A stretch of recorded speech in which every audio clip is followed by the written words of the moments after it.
What's up, folks? We are live on the World Wide Web with High Level. Today is day two of our incredible workshop that's happening with the wizard of all wizards, Mr. Oh yeah. Declan O'Reilly. Thanks for coming back. We've got a lot to go through today as people are trickling in. Um, some of the biggest takeaways I had from yesterday's session and teaching you did was just how simple the offer is, and sometimes we overcomplicate it. And you're leading with one, almost like a Trojan horse kind of a strategy, and then expanding from there. Yeah. So Declan, we can hear you breathing through the mic, my guy. So Can you? is if maybe put it a little further away, or the condenser might be on. Either way, yeah. How about now? Mm, that sounds good. Yeah, yeah. Can anyone else hear Declan breathing? Give us your guess on his blood pressure today. Yeah. I'm just kidding. So for those of you that are coming into the session here, tell us what city and state you're checking in from. If you were here yesterday, give us a one in the chat. If today is your first day, give us first arrival. Give us something on the chat that tells us that this is your first day. I'm excited. So if you are excited, guys and gals, we're gonna get started.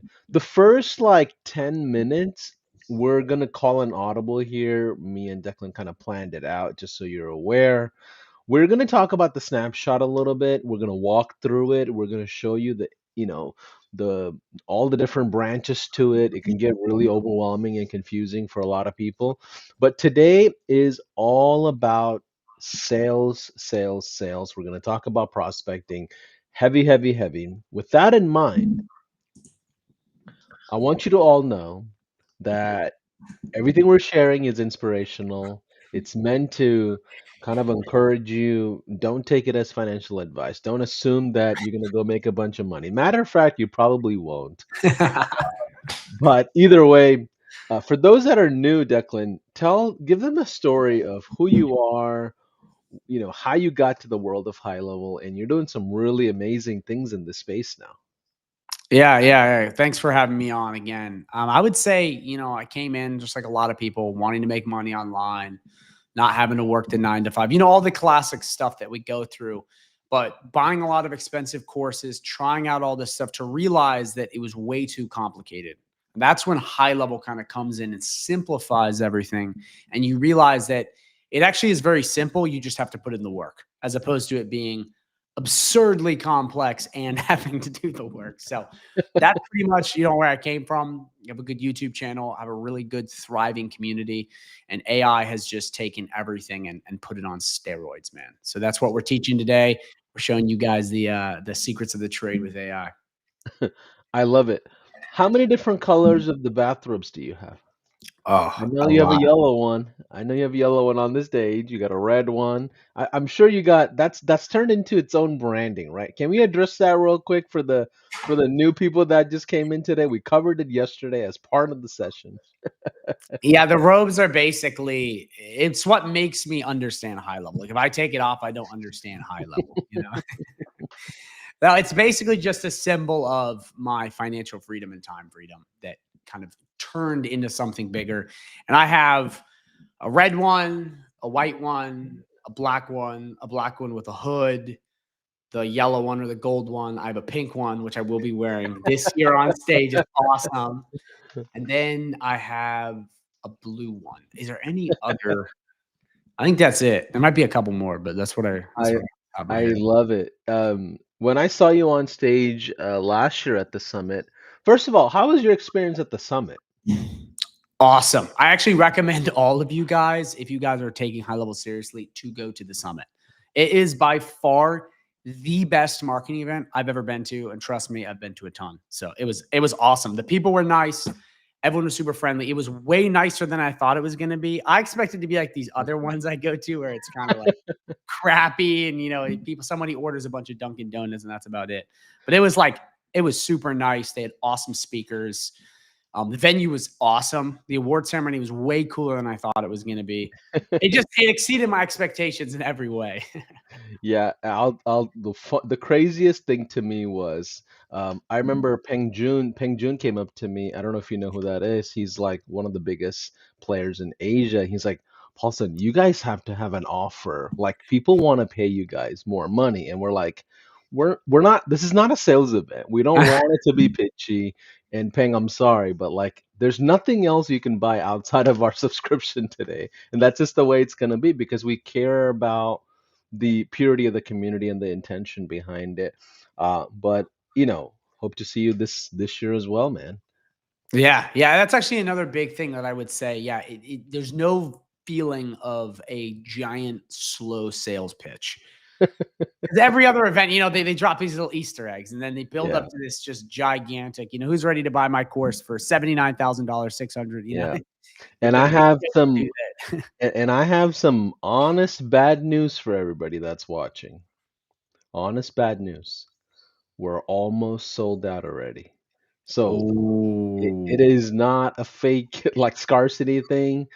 We are about to sell out. I think within the next like 2 weeks or so, we might be sold out. That's my personal opinion. But we're over 70-80% already there for those of you that know how cool the event is. But either way, Declan, what's the game plan for today? Lay out the day, the agenda. I see a ton of people just climbed into the streaming. So let's get started with day two.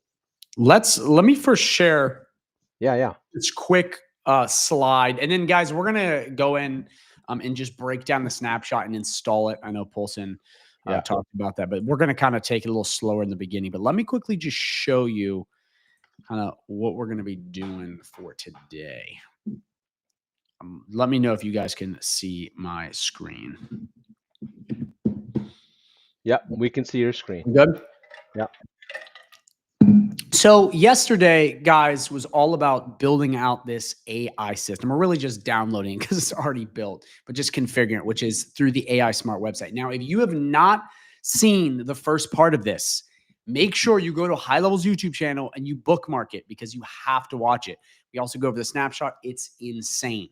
So that's the first really, really big thing, is making sure that you guys have that in. Second, okay, which is day two, is learning how to sell what we set up in day one. So very simply, I mean, it's just taking the system, the self-selling AI system, and getting in front of business owners. It's as simple as that. It's it's not getting complicated, but this is the part where you go out and actually do the work. And I believe for those of you who want to kind of see how we set this up as far as downloading a snapshot, we're going to do that here right now. Any questions, though, Paulson, before we kind of go in? Because we'll kind of move a little bit easier this yeah, time. So they kind of yeah. get what's happening. Absolutely. I just threw up a QR code in the streaming. So if you're watching that, you might be wondering, okay, what is that? I already signed up for the event. Well, what that is an opportunity for you to jump into a high level trial. And why should you do it now on this stream? Well, if you jump into it, you'll get the snapshot that Declan's teaching from, which is basically like a bulletproof system, in my opinion, that it's going to take you really far versus building high level from scratch. So if you're brand new out there, kind of on the fence about high level, this is a great opportunity. You get Declan's snapshot and some of his things that he's teaching today. We're about to walk through that. And do you mind explaining what a snapshot is real quick? To me, it's like an automation tree that could be duplicated. 100%. Basically, for those of you who are new, it is like a business in a box. It's a template that's completely built out. All the work is done. You don't have to go in and do all this stuff. It's all been taken care of. And essentially, you can take it, so you can leverage all that work and then implement it into your Go High Level. And this snapshot that we create up has 4 different main parts. Okay, we have AI powered engagement tools, which is pre-made voice agents. Guys, we're gonna get into all this in a sec, so don't worry. Like I'll show you AI chatbots, AI prompts. Then we have the entire smart infrastructure and website, which is a website built to rank and sell. Okay, everything plugged into that, calendars, automations, everything. Then we have what we're going to be going over today, which is the automated outreach and funnels, which is basically just entire outreach systems, which you don't know what outreach is, it's going out and getting clients for yourself, getting leads, which has all kinds of stuff, demo scripts. I even put in a sales script, even though it's self-selling, just so you guys have all of your bases covered. And then some basic, lead forms and chat widgets and whatnot. So the snapshot has a ton of different stuff. I mean, it has everything you need to have your full self-selling system. And again, this is amazing for beginners, but it is also great for advanced people because this is an offer you guys can be selling today if you guys have clients. If you don't, that's what we're going to be going over today. But we're gonna re-download the snapshot. We're kind of gonna go over that just so everyone kind of gets a better grasp of what's in here, and I'll kind of show you what's in there. Give us a one in the chat if you want us to walk through everything in the snapshot, or we can just skip that and go straight into the sales component. Give us a one in the chat. Maybe there's a ton of people that are already, pretty well versed. You got a lot of love about your community here in the comments, brother. They love it.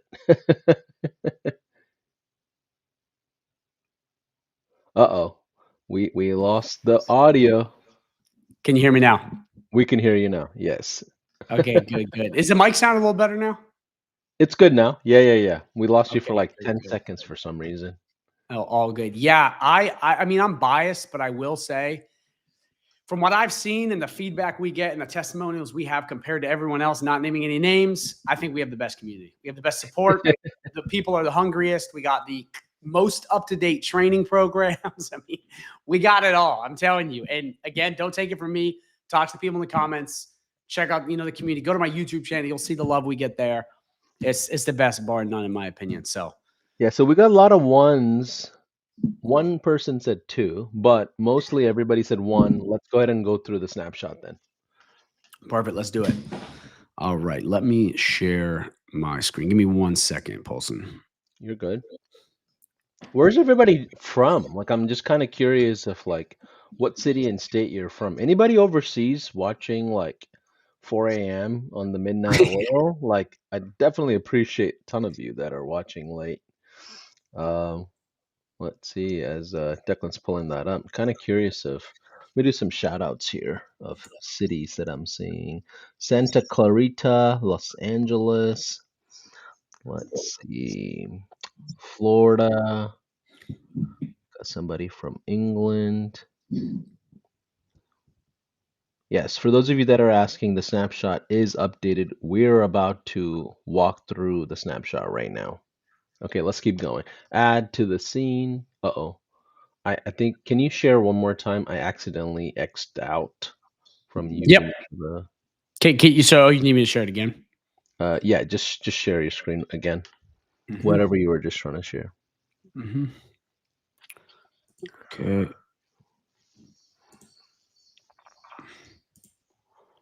Let me know if you got it. Yeah, there it is. Yeah.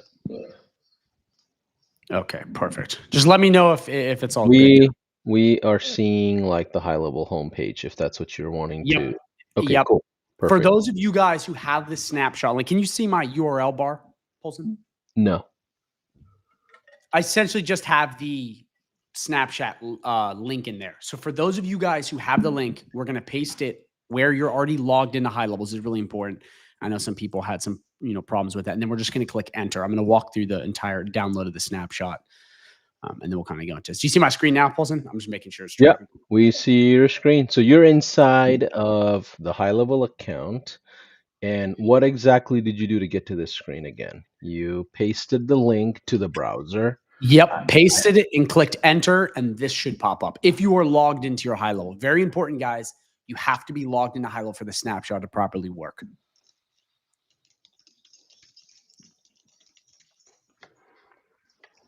We good to go forward, Paulson, with the import? Yeah, we're good to go. Yeah. Perfect. Okay, so now what you guys are going to click is you're going to click yes, import now.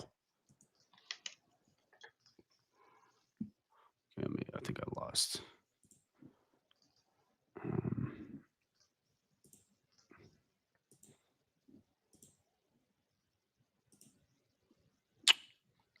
Back to sharing your screen. So yep. When you clicked on that button, it just came right here. Give you a pop-up. Okay, it took you here. Okay, got it. Right into here. So what you're going to want to do is you're then going to want to come into imported snapshots, not my snapshots, but imported snapshots. Then down below, we're going to find the exact snapshot, which is AI employee super snapshot. And we're going to come right over here and you have two options. Number one, we can click this plus right here and we can create a sub account right now. For those of you who are brand new or newer and you don't know what a sub account is, it is basically building out a business in high level. It's where you do all of this stuff. So, Paulson, do you want me to go through adding manually? I also have a test sub account pulled up so they can add it. I have both options. But do Yeah, you want me to go through it? let's just not skip any steps. Let's just go as crazy thorough as possible. Someone's asking, "Hey, can I get the actual link?" So here's the thing.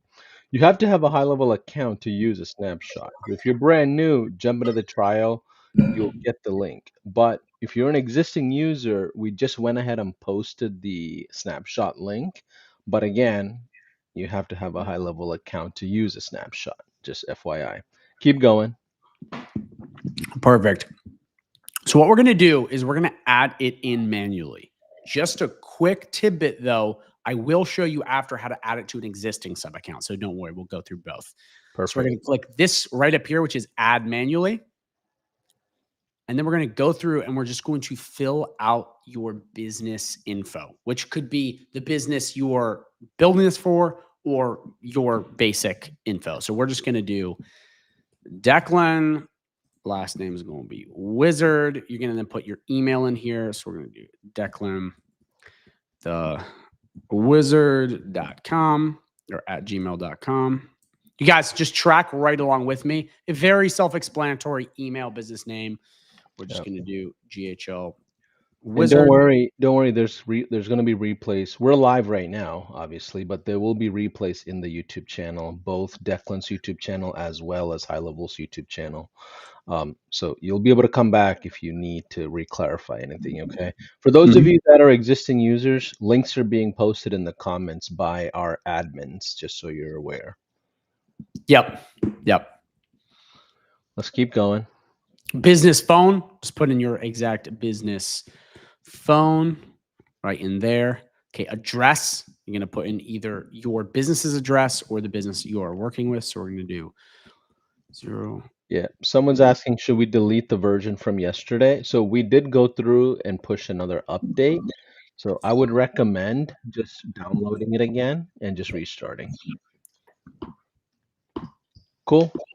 Yeah, it should update it though. Yeah, it should automatically. But you feel a little EBGB sometimes because of one link and you're like, I gotta make sure it's like Yeah. you're like me and not a techie. I gotta restart the whole form.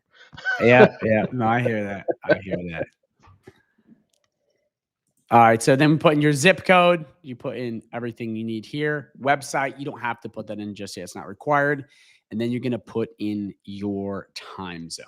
So Time zone again, matters. Yep. yeah, time zone matters very much.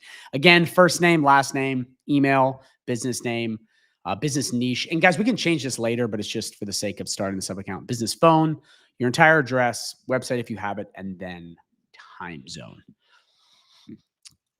So once you guys have all of that, okay, you're going to click this button right down here that says add sub account. And we're going to click add sub account. We'll show you how to do this to an existing sub account location. We look at sub accounts as locations. So does everyone see this right here? Yeah. So once we have this right in here and everything looks good, we're then going to come right up here to the upper right-hand side. And we're going to click actions and we're going to click load snapshot. And then we're going to click this. Then what we're going to do is we're going to select the exact snapshot that we had, which was, guys, you remember what it was? I think it was the AI employee super snapshot, Yeah, man. exactly. It was the AI employee super snapshot. It's a long name. All right, so then we're going to click this. We're then going to click proceed. And what we want to do is we want to make sure everything is selected by clicking this right up here. This will take everything we have and bring it in. So select all. And then we're going to come right on down and we're going to click proceed. And then we're going to click the exact sub account that we wanted, which is this right here. And you could add more, but we're just going to start with this. And then we're just going to click proceed. And then we're going to type this in right here. Confirm, and we are good to go. And then we're just going to wait a sec. Sometimes, guys, snapshots take a tiny bit to load. It's sometimes it takes 5 minutes, sometimes it takes 30 seconds. It's dependent on your browser and a bunch of other stuff. But sometimes we just got to come in and then we got to refresh the page. So you're going to want to switch to sub account first, which is that little button right there. And then we're gonna refresh this right up here. Is it Polson? Is it showing this screen? My sub account now? Yep. Perfect. All right, guys, go into the upper left-hand corner and hold control down and do a hard refresh. That's going to completely refresh everything.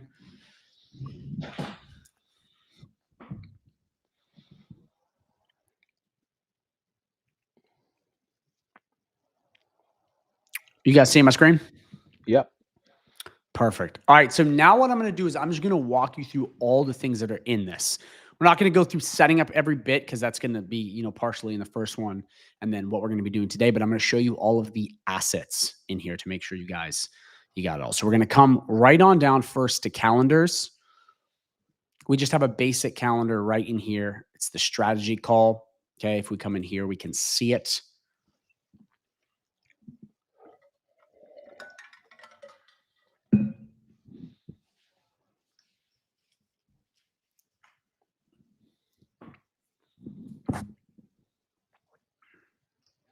And by the way, when you stream using high level in your browser like we are right now, for those of you that do webinars and live events, it always goes a little bit slower just for the streaming, just so you're aware. And that's normal. 100%. So we have the calendar right in here. So again, that's pretty much already all set up. Again, you're going to want to go in and put in the business's times in there. But we'll go over that in a little bit later. Then we're going to come right down to AI agents because this is an important part. We have AI agents in here. So to make sure you have these, so you're going to click voice AI right here. I'm going to click agent list. The agent for voice AI will be Alexis. The conversational AI chatbot, which is through text, not voice, is Isabella. Okay, so those are both in there. And then we have a knowledge base put in, which is just how you train them, which should be Dave's plumbing knowledge base. Yes, and I think Samantha's voice is being used. Yeah. Yeah. You have the choice, guys and gals, of accents, voices, You know what? I guess it's loading, but that's a big one. Yeah, you can pick different voices for your AI agent, and I recommend just finding one that sounds really human-like because some of them don't sound human-like, but most of them do. But sometimes it's, for the human touch side, it's nice. In payments too, this is something I forgot to quickly show you. We have 2 products built out as digital. Doesn't look like they came through. Yeah, we had somebody say the courses didn't come through. Really? Yeah, so and someone says mine says both of mine says Isabella. Cool. You're it's okay. You'll be able to change it if you wanted to. But I like the idea of naming conventions being different so you don't get mixed up between each other on automations or anything. Yeah. One thing too, I'm actually really happy that you asked that, Polson. When you do any sort of like AI voice in, AI chatbot, the way I've prompted them is to be prompted on a voice or a name that it goes with the voice. So like if a human asks, who am I speaking with? It says, I'm Isabella, the assistant at X business. And I think that is a lot better than saying, I'm agent 7714. You know what I mean? I think it's better to have a human name attached to it. It sounds clear. It sounds crisper. It just makes it more human-like, which it's getting there. So that is what I recommend.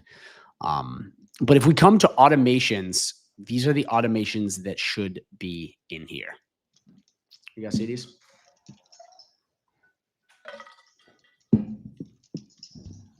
And this is really what we're going to get into today, like in depth. But we have cold outreach email automation, cold outreach SMS automation, cold outreach WhatsApp automation. We Yeah. have a form submission onboarding that lets them in. Again, guys, we're going to go in depth on all of these here in a bit. Do not worry. The ultimate multi-channel outreach, so that's combining SMS, email, and voicemail, and then a WhatsApp cold outreach blitz automation. So these are already pre-built out client getting systems. Paulson, did you have a question? I wasn't sure if you're about to say something. Yeah, I'm just looking at the comments. So I think products, people are saying something's missing in the products. It didn't come over. And um That's weird because it yeah, said when I looked at the import, it said they were in there selected. okay. What is the course or whatever training that you have in there? Maybe afterwards we can make sure that's updated. Yeah. Oh, the products. No. So okay, I see what you're saying. So that there's two different kinds of that's high level. So there's the products, which are the services, and then we have the products under the memberships. Okay, so maybe it's in the membership Well, course. there is products too in payments. Got it. Got it. I can So see how that's very confusing. It's like two different kinds of products. got it. Okay, so the course that you said was available or something is in, I guess it's in courses. Yep, I'm pulling it up right now. Gotcha. Okay. It's not really a course. It's just where I put the prompts, which Oh, are what you got it. take in Got it. and Got it. because there's not really other places you can put it that it looks clean. Just waiting for this to load.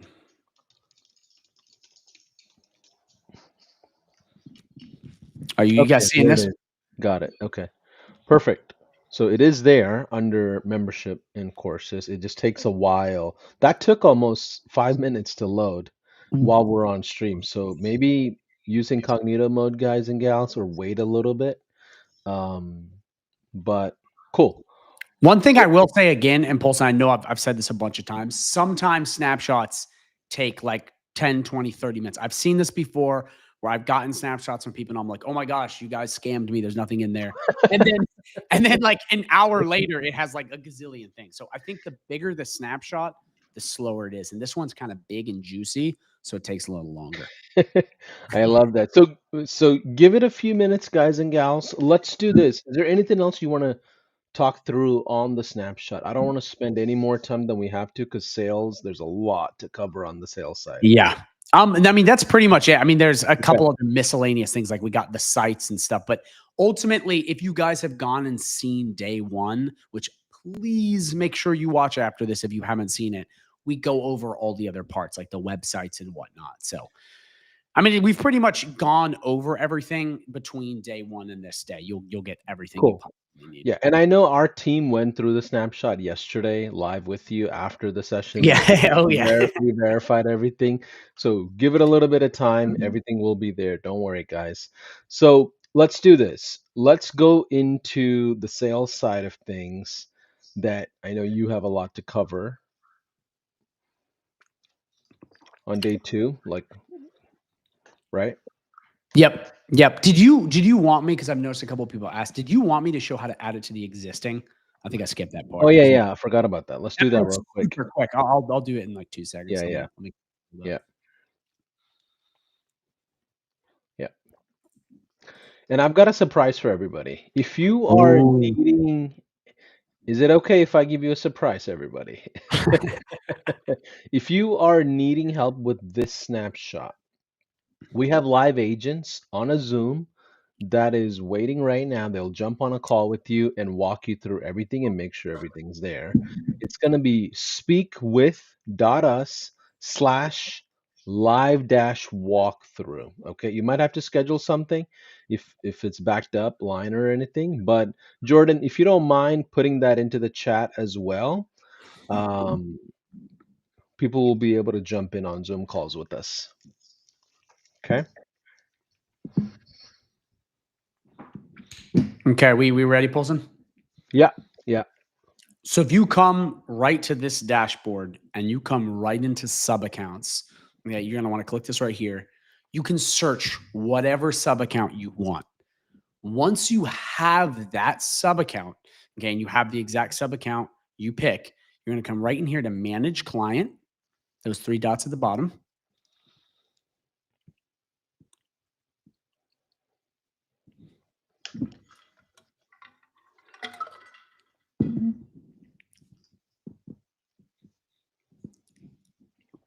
And the same exact thing as before, right up here into the top, and then we click load snapshot. Same exact process as we did before. We select our snapshot, we select the assets, we check for conflicts, and then we click proceed, and then we are done. It's as simple as that. So again, you would click sub accounts, search for the sub account you want, click the three dots, click manage client, click this up here, little blue button that says actions, and then click load snapshot. And then you can add that to any snapshot you want.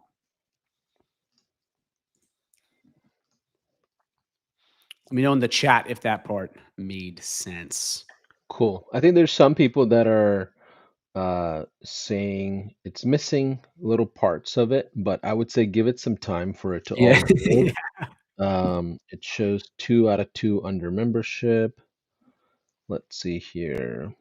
Okay, let's keep moving and go through the sales component, and we'll come back to the snapshot if we need to. Perfect. Perfect. So what I'm going to do now is I'm going to pull my presentation back up and just go over a small part explaining how some of this works and kind of the goal with this and what kind of the overview of what we're going to be looking at. And then I'm going to go through these amazing outreach automations and how to use the prompts to generate some amazing copy for you. Absolutely. Let's do that.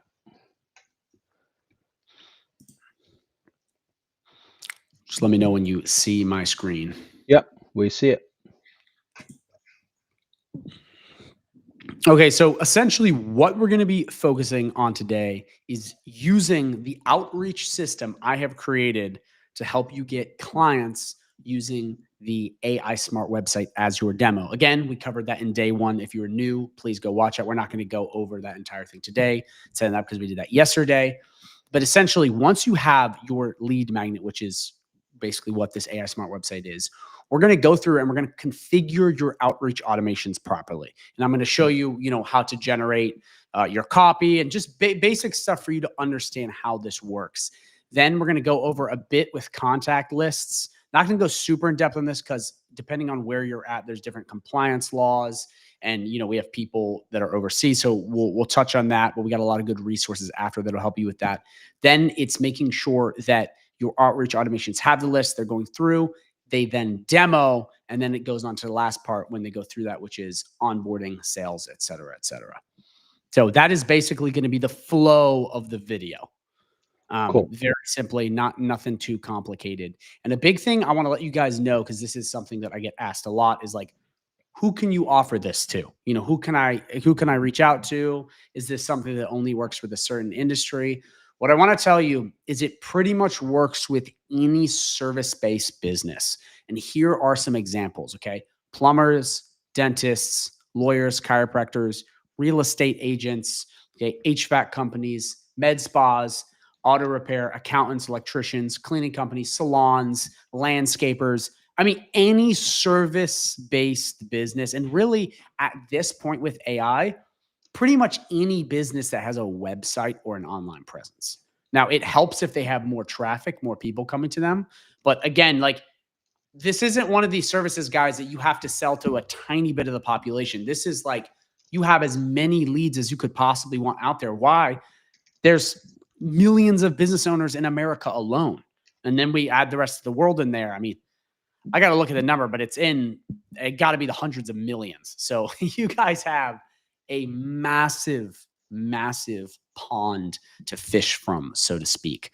Okay. And there's two different ways that we're going to be going about this. Okay. If you are advanced, again, these are the price points that I'm laying out. This is not fixed, but if you are advanced and you already understand a lot of this stuff, these are the price points I would recommend going with. But we're gearing this towards people that are a little newer. So what I would recommend you do is offer a 14-day free trial, okay, using this AI technology.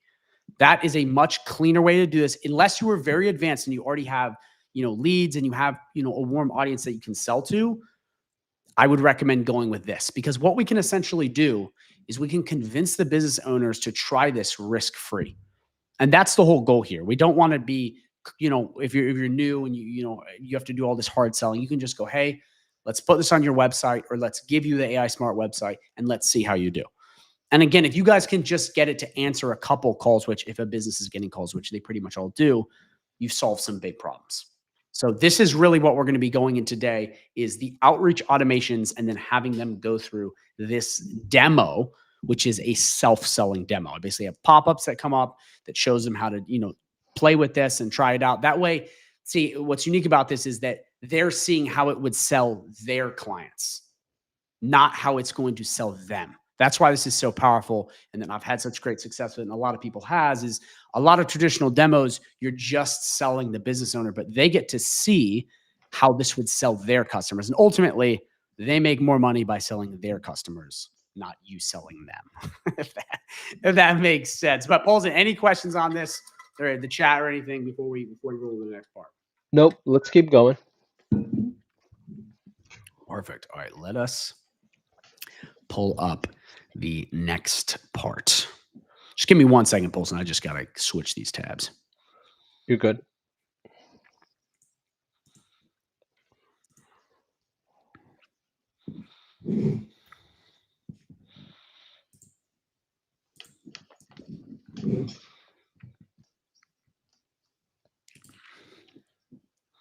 Okay.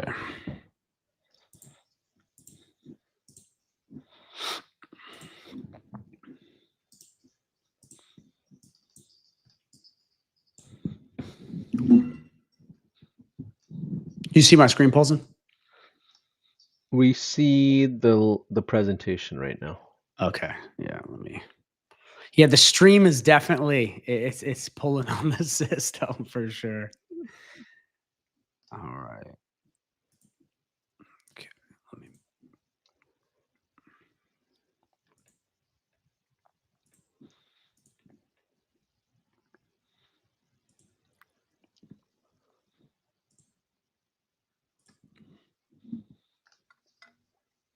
There it is. Okay, cool. So this is going to be the big part of this video, which is going over the outreach automations. Okay, again, to be super clear, these are basically what you're going to use to reach out to local businesses. Now, at the end of this video, I'm also going to show you a bunch of extra bonus ways to reach out to local businesses. And in my community, I show you a gazillion different ways to prospect. But for this, I just wanted to show you the system that I've created so you can use that first. So first off, I'm just going to show you these at a quick glance so you can see what we're dealing with here. For those of you who don't know what automations are, let me quickly show you. Paulson, do you see my screen right here? This Yep. big automation? Yep. Okay, so for those of you who are brand new, okay, just pay close attention. For those of you who are more advanced, just bear with me here. An automation is basically a system you create that basically works on autopilot once you configure it properly. It's amazing. It saves you a bunch of time. It's incredibly powerful. And we've kind of mixed AI and automation here, so it's insanely powerful. But for this basic example, just so those of you who understand what automations are, we would take this entire thing I've built out. Okay, looks really crazy. But what this does is this goes through and has a sequence where if you launch an email, okay, it would send an email out to someone. If they replied, depending on what they say, it'll then segment them. It'll then send them follow-up emails. It basically is a pre-built out system that once you configure it right and you put in the proper info, you can just put contacts into it and it will do all of the work for you. Okay, this is a massive time save, like huge time save. So what we have here is we have a bunch of different automations that I have taken hours, days, if not weeks to build out for you. Okay, and we have a lot of them. I'm going to walk you through all of them today. Okay, we got this one right here. You see, this is an SMS automation, so it's for text. We then have an ultimate multi-channel, so this is for text, email, and voicemail. Okay, we then have a WhatsApp. So if you guys are overseas, even in America, this is killer. It is so amazing. And then we have where's that last one? Oh, no, that is the last one. Oh, no, the voicemail drops. Let me pull that up real quick. That is another big one, which is basically where you can leave voicemails on autopilot to local businesses, which I am waiting for it to load right now. And guys, the big part about this is it's already all built out. Like, again, I know I keep repeating myself, but it needs to be repeated because if you're to go and build this stuff out on your own, it takes for freaking ever because it's not just about coming in and building out, let's say, an automation like this. It's not just about building it. It's building it and then testing it and making sure it works. Because you know, it can take a month to test. These have already been tested. So big time save here. But this last one, which I want to show you, is just a voicemail drop one that we also have configured. So real quick, because I just want to see, you know, kind of who's in the chat doing what. Drop a 2 if you are using outreach automations today to get clients or you're attempting to use them. I just want to see if this is a more foreign thing to you guys or a lot of you guys already using it. Okay. Man, there's so many comments. I just scroll all the way down.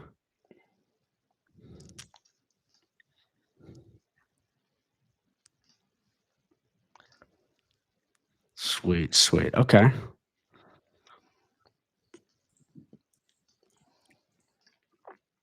So what we're going to do now is I'm going to walk you through each of these, the basics of setting them up and how to use an AI prompt, okay, which if we come right over in here is what I have in here for you. And what this is this is an AI prompt that we're going to put into ChatGPT that's going to generate all of your emails or your text messages or do all the heavy lifting for you.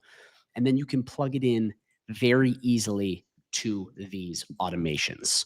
So, Paulson, do you have any questions before we go into this? Because this part will take a bit of time because I'm going to go through it very thoroughly. But this is let's go through it. So if you don't mind zooming into like 120 on the bottom left corner instead of 70 on the, we can't see these steps. absolutely. Yeah, I can do this for all of them and go pretty in depth. But this part, I will say, I'm going to walk through it slowly and thoroughly, and I'm just going to show the basics of doing it. Got it. So just to review real quick, what is the offer pricing? You're at what's your subscription at that you're going out there self-selling on? So if you are more advanced, I recommend you charge a $1,000 to $3,000 setup. And then for recurring every single month, anywhere from $297 to $497 per month. If you are new though, and you are, let's say you're just getting started, I don't recommend you charge that much upfront. You can, okay, you can do whatever you want, but I recommend you go with a 14-day free trial. And again, AI Employ, it's free for 30 days. We're running that promo right now. Excellent lead magnet. That way you guys can, you know, help and give value up front, okay, without kind of, you know, having to squirm around if you've never charged a price before. Does that answer your question, Paulson? I just want to make sure. Yeah, let's keep going. All right, so let's go back to this entire thing. Okay, so basically what I'm going to show you how to do is I'm going to show you how to create copy for each of these. Because if we come right over here and we open up said automations and we zoom in, you will see right here, we have emails that have to be configured.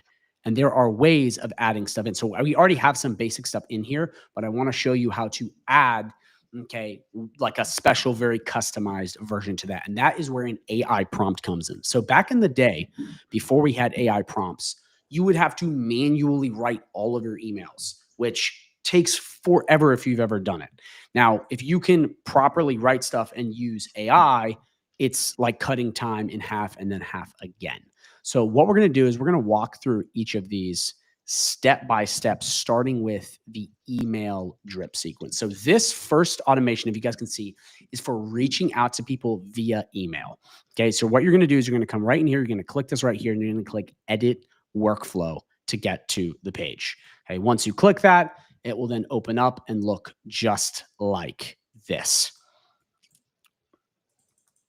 So first thing we have to do once we have this, because it's already all been configured, all the settings are properly dialed in, we want to make sure that you have the proper emails plugged in here. So if we come right up in here, we want to make sure we have the copy for all of these properly configured. And that is where the AI prompts, okay, if we come right over here, come in handy tremendously. So we're going to come right in here. We're going to click AI prompts. Let's hope it loads.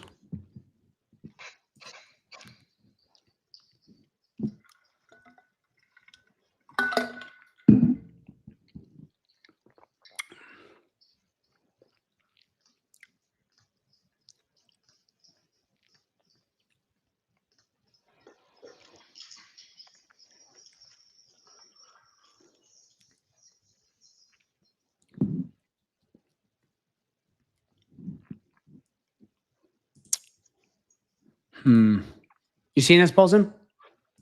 Yeah, I think that this is one of the things that people were commenting about is the missing products. So I see it That's on weird that your. it brings the product in without the details.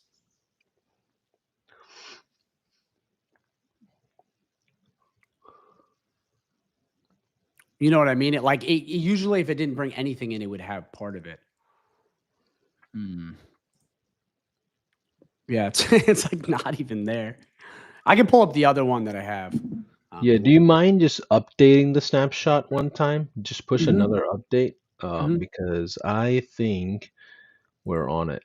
This is what people were concerned about. Yeah, let me go update it. Yeah, I updated this morning, but I'll do it again right now. Yeah, Give me 1 second. and let's maybe we try it on incognito. I'll pull it up right now. Don't worry, guys and gals.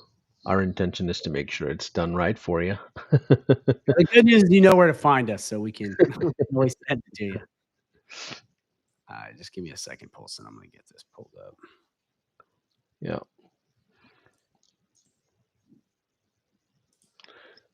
Alexander says, yes, please update. We hear you.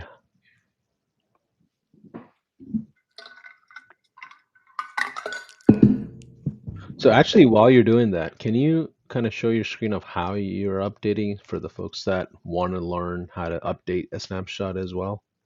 Mhm. Let me get it pulled up.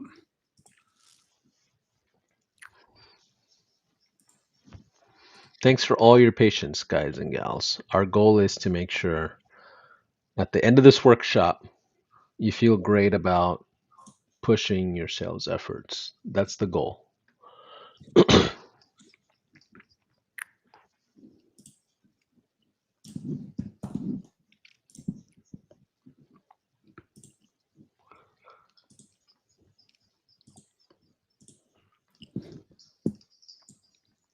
Okay, let me come right into snapshots. I'm gonna switch screen share. Okay. You see my screen? Not yet. Let's see. There it is. Okay, cool. Perfect. So there's two kind of different ways you can update a snapshot. So the first one is refreshing it, which is going to update the base of it. Then you can push an update to all the sub accounts that are linked to it on your agency. So with this one, we click refresh snapshot and it's going to go through. And it's basically going to refresh everything and all the updates you have made. And you can come in here. You're probably going to want to select all, make sure everything is going through with it. You can even check to be like, okay, we got membership products, we got pipelines, we got it all right here. And then you just click proceed. And it's going to say right there. Then, if you have a bunch of sub accounts that are connected to your snapshot, and we go right over here, we're going to want to actually wait for this to load. One thing I do want to say to you guys, really important while this is loading, if you have a ton of sub accounts, you want to notify people if you're doing the push update because it will override what they've already built or added on to what you've given them. This is disastrous. I've done it before. Like, please let them know because it can like change everything. Like it can rewrite their website. So it's like really, really, you got to make sure you're letting people know and you do it the right way and they have backups. So for this one, you would just come in, you're going to click this little arrow up here. You're going to select all the sub accounts that you have connected to it. You're going to click proceed. You're going to select all of the assets right here. Proceed to check conflicts. It's going to go through. Select all. confirm, and then you're done. So that's pretty much how you just update the basics of the snapshot. Does that kind of work, Paulson? Yeah. Is Yeah. That's perfect. So now give it 30 minutes before. right, right. I don't know. If you refresh that, it should show. Unless you might have to log in incognito. Yeah, that is also, guys, one thing about snapshots. If it ever is problems, you can always either clear the cache or go in incognito, and it should be all perfect. I'll just give you guys a sec before I pull up the next part.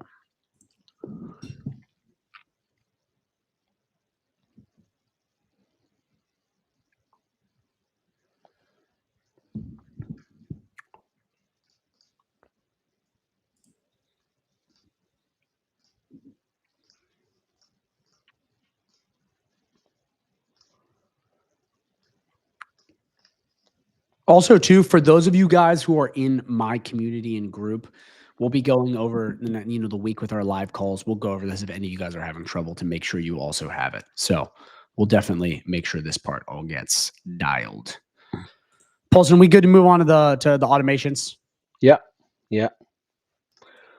So, but if you're gonna go through the products, let's go through your account at least and show what it should look like in the products, though. Yep, I already got it pulled Okay, up. cool. Let's do that. Yeah, yeah. Wait, I made sure we switched that one. I got doing.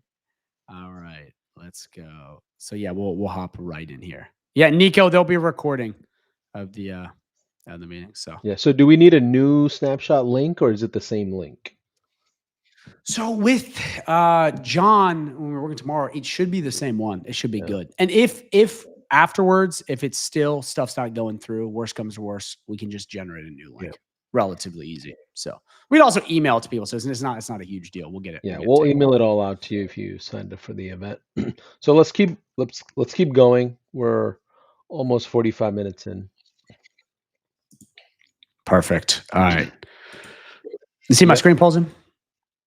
Okay, so we're gonna come back. We're gonna go back into the email that we pulled up, which is this right here. We'll zoom this in for you guys, right in here, and I'll try to speed up a bit, Paulson, just so for the sake of time, because I know we're gonna have a lot of questions.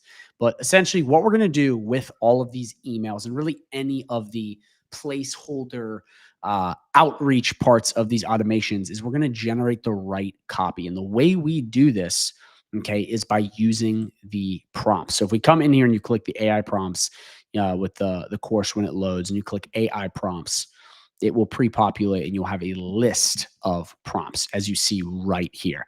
And I'm telling you guys right now, a lot of people think with prompting, you can go to ChatGPT, you can go to Grok, Bard, whatever you use, and you can just say, give me a prompt that does X, Y, and Z, and it works perfectly. That is false. I'm telling you, it is so difficult to get something that works the right way every single time. From my, experience, this prompt works pretty well, and it's relatively simple. It's taken me forever to build, so please use it. It will help tremendously. Let me pull up ChatGPT. Make sure you guys pull up your AI. I'm doing this because you're going to need it for this to work. So what we're going to do is we're going to copy and paste this exact email campaign right here. Okay. And see how it already says 3 emails, 3 follow-ups. It's already got the automation framework in here, so it knows how many to generate. So what we're going to do is we're going to come right into ChatGPT or really any AI you guys are using. And we're going to paste this in, and we're just going to fill out a couple basic things here. So the first thing is your agency name. So we're just going to do GHL Wizard, but you're going to want to put your agency name in. Okay. We're going to come right down to niche. So whatever the niche you're going after. So we will just do hair salons. Your main offer, you're going to put AI smart website. And then in parentheses, you would say AI chatbots and voice agents attached. Again, you guys can put whatever offer you're going in here. Again, because I know some of you guys will want to use these prompts to sell other services. So you put really whatever in just like that. Then what you're going to do is you're going to put your lead magnet in. Again, if you don't know what a lead magnet is, it's basically giving someone something for free so that they buy. So like a Costco sample is a lead magnet, a Netflix free trial, a lead magnet. And what we're doing is we're giving them that 14-day free trial of the AI Smart website. So we're going to do 14-day free trial of AI Smart website. Okay. And then from there, we're looking good. We're just going to get rid of that. And then we're going to click enter.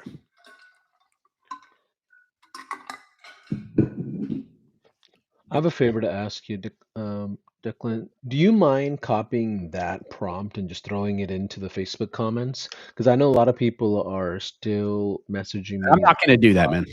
No, I'm kidding. I'm joking. I got you. I'm like, wait, if we make that happen, they don't need the products yet. Let me Because do I it think, right now. yeah, so that way they can just follow. Thank you, Anna, for the suggestion here. I was like, if the main thing that are in the products are prompts, we can just give them the prompts. What would you want? What about if I put it into A doc. yeah, I could put them all in a doc if you want and share Yeah, them. let's just do You like that. that? Yeah, Yeah. I'm gonna do that for you right now. yeah, we're trying to, and it says the update was. I'm gonna have Bianca. Bianca's in the chat. She's one of my members. Do you mind taking all of those and putting them into a Word doc and sharing it right now? Thank you, Bianca. Yeah, Bianca, thanks a ton. Or Anna, either one, Anna or Bianca. Well, I think Bianca has them. But yeah, that's perfect. We'll get that all squared away. Yeah, guys, and here's the thing, just one last thing. I know there's some difficulties with getting it, but don't worry, we will make sure all of you get it. You get all of the assets in here because I know they're very valuable. So we For will make sure. sure For sure. we'll make sure you guys get it. You don't got to worry. We'll get it for you. All right. So once you put this prompt in, what is it shooting at? What's happening here? Yeah. It's basically sending you out, or it's basically building you out the entire campaign for your outreach automation. So if we come back in here, I built these specifically for these automations. So it's got the first email, it then has the follow-up emails, it then has the third email that goes out. It basically is a pre-built out campaign that you can use for this to work properly. So the thing is too about these are pretty good emails. Like they're not super spammy. They keep it relatively short. When you use like AI a lot of time, when people are like generate me email copy, it ends up being way too long. It ends up being like, lots of rocket ship emojis and it just kind of looks like stupid. But this is like very clean, very straightforward. I even had it reference, as you see down here, some cold email blogs that I trust really well. So it actually spins out pretty good quality emails. Again, guys, this took me a long time to do. I know it seems like a simple thing, but prompt engineering is actually kind of difficult, believe it or not, to get it to work the right way. So what we can do now is we can come through here and we can just copy and paste and take what we have here and put it over into said outreach. So did you guys get this pulled up real quick? So you guys see this right here? Polson, you see this? Yep. I see ChatGPT. Yep. So what we're going to do here is we're going to come right in here. And the first thing we're going to want to do is we're going to take the subject line of the email that it generates. And then we're going to come right on back to our outreach automation. And we're going to click this email right here. Okay. And we're going to come right in here and we're going to put in the subject. So if you guys are not aware, I might as well show you this right now. This is more of an automations piece, but I'll show you right here.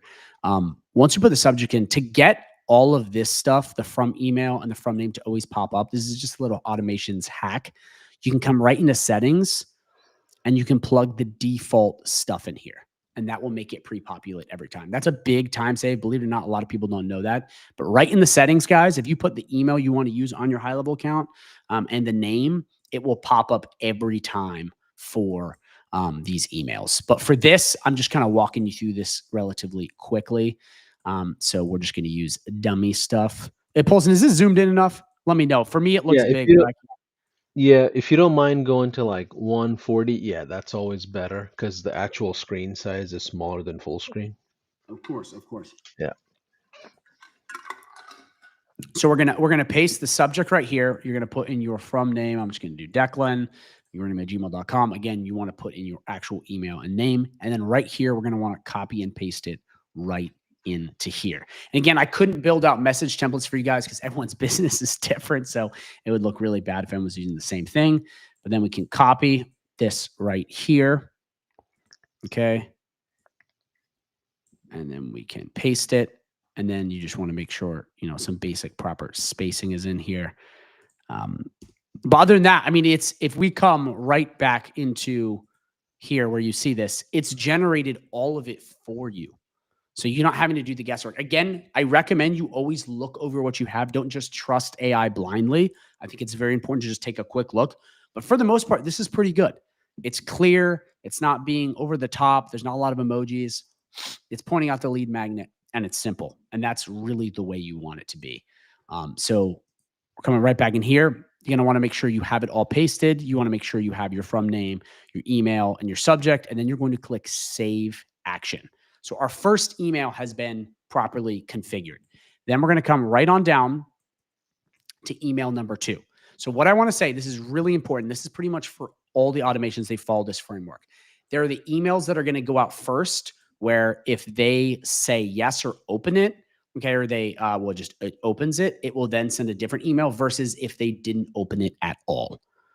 And the email for them not opening is the same one, copy, paste, which is, if we come right back in here, right, this right here, it's the same one.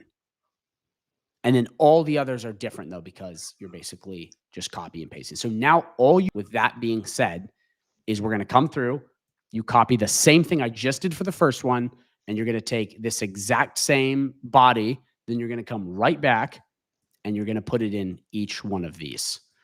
Does that make sense? Would that be pretty clear? Yeah. So what you're saying in simple terms is you have a prompt, you throw it into GPT, shoots out a set of emails for cold prospecting. One is great for the prospects that received the email. The other is designed for a non-opened or unread email. Yes. Got it. And then that basically will prompt them to open the email as a follow-up. Yep. It's fully automated. Okay. Once you have it running, it's fully automated. And you'll see here, like it has timeouts. It waits for them to reply. It updates, opportunity. I mean, it goes through everything here. I mean, you can see like right here, it waits a day. It sends a new email. If they open it, like the whole point of this, guys, is to work smarter, not harder. And a lot of people's automations, they kind of just send out a bunch of emails and they don't know who's responding. They don't know what's going on, or really any cold outreach method, or really any outreach method in general. With this, you're being data driven. Okay. Got it. And one thing I will say, which I will shoot you guys some videos after this, I have full videos on my YouTube channel going in, adding AI chatbots to this and doing all kinds of stuff to help even boost it further. So that you can get really crazy with this. But the thing that I just did, or not the thing, but the email that I just copied and pasted right in here, you do that same process for every single one. Just right in order, copy, paste. I mean, it literally labels exactly what you got to do. Follow up, second follow up. So it's basically an email and then an unopened email step. Email, then an unopened email step.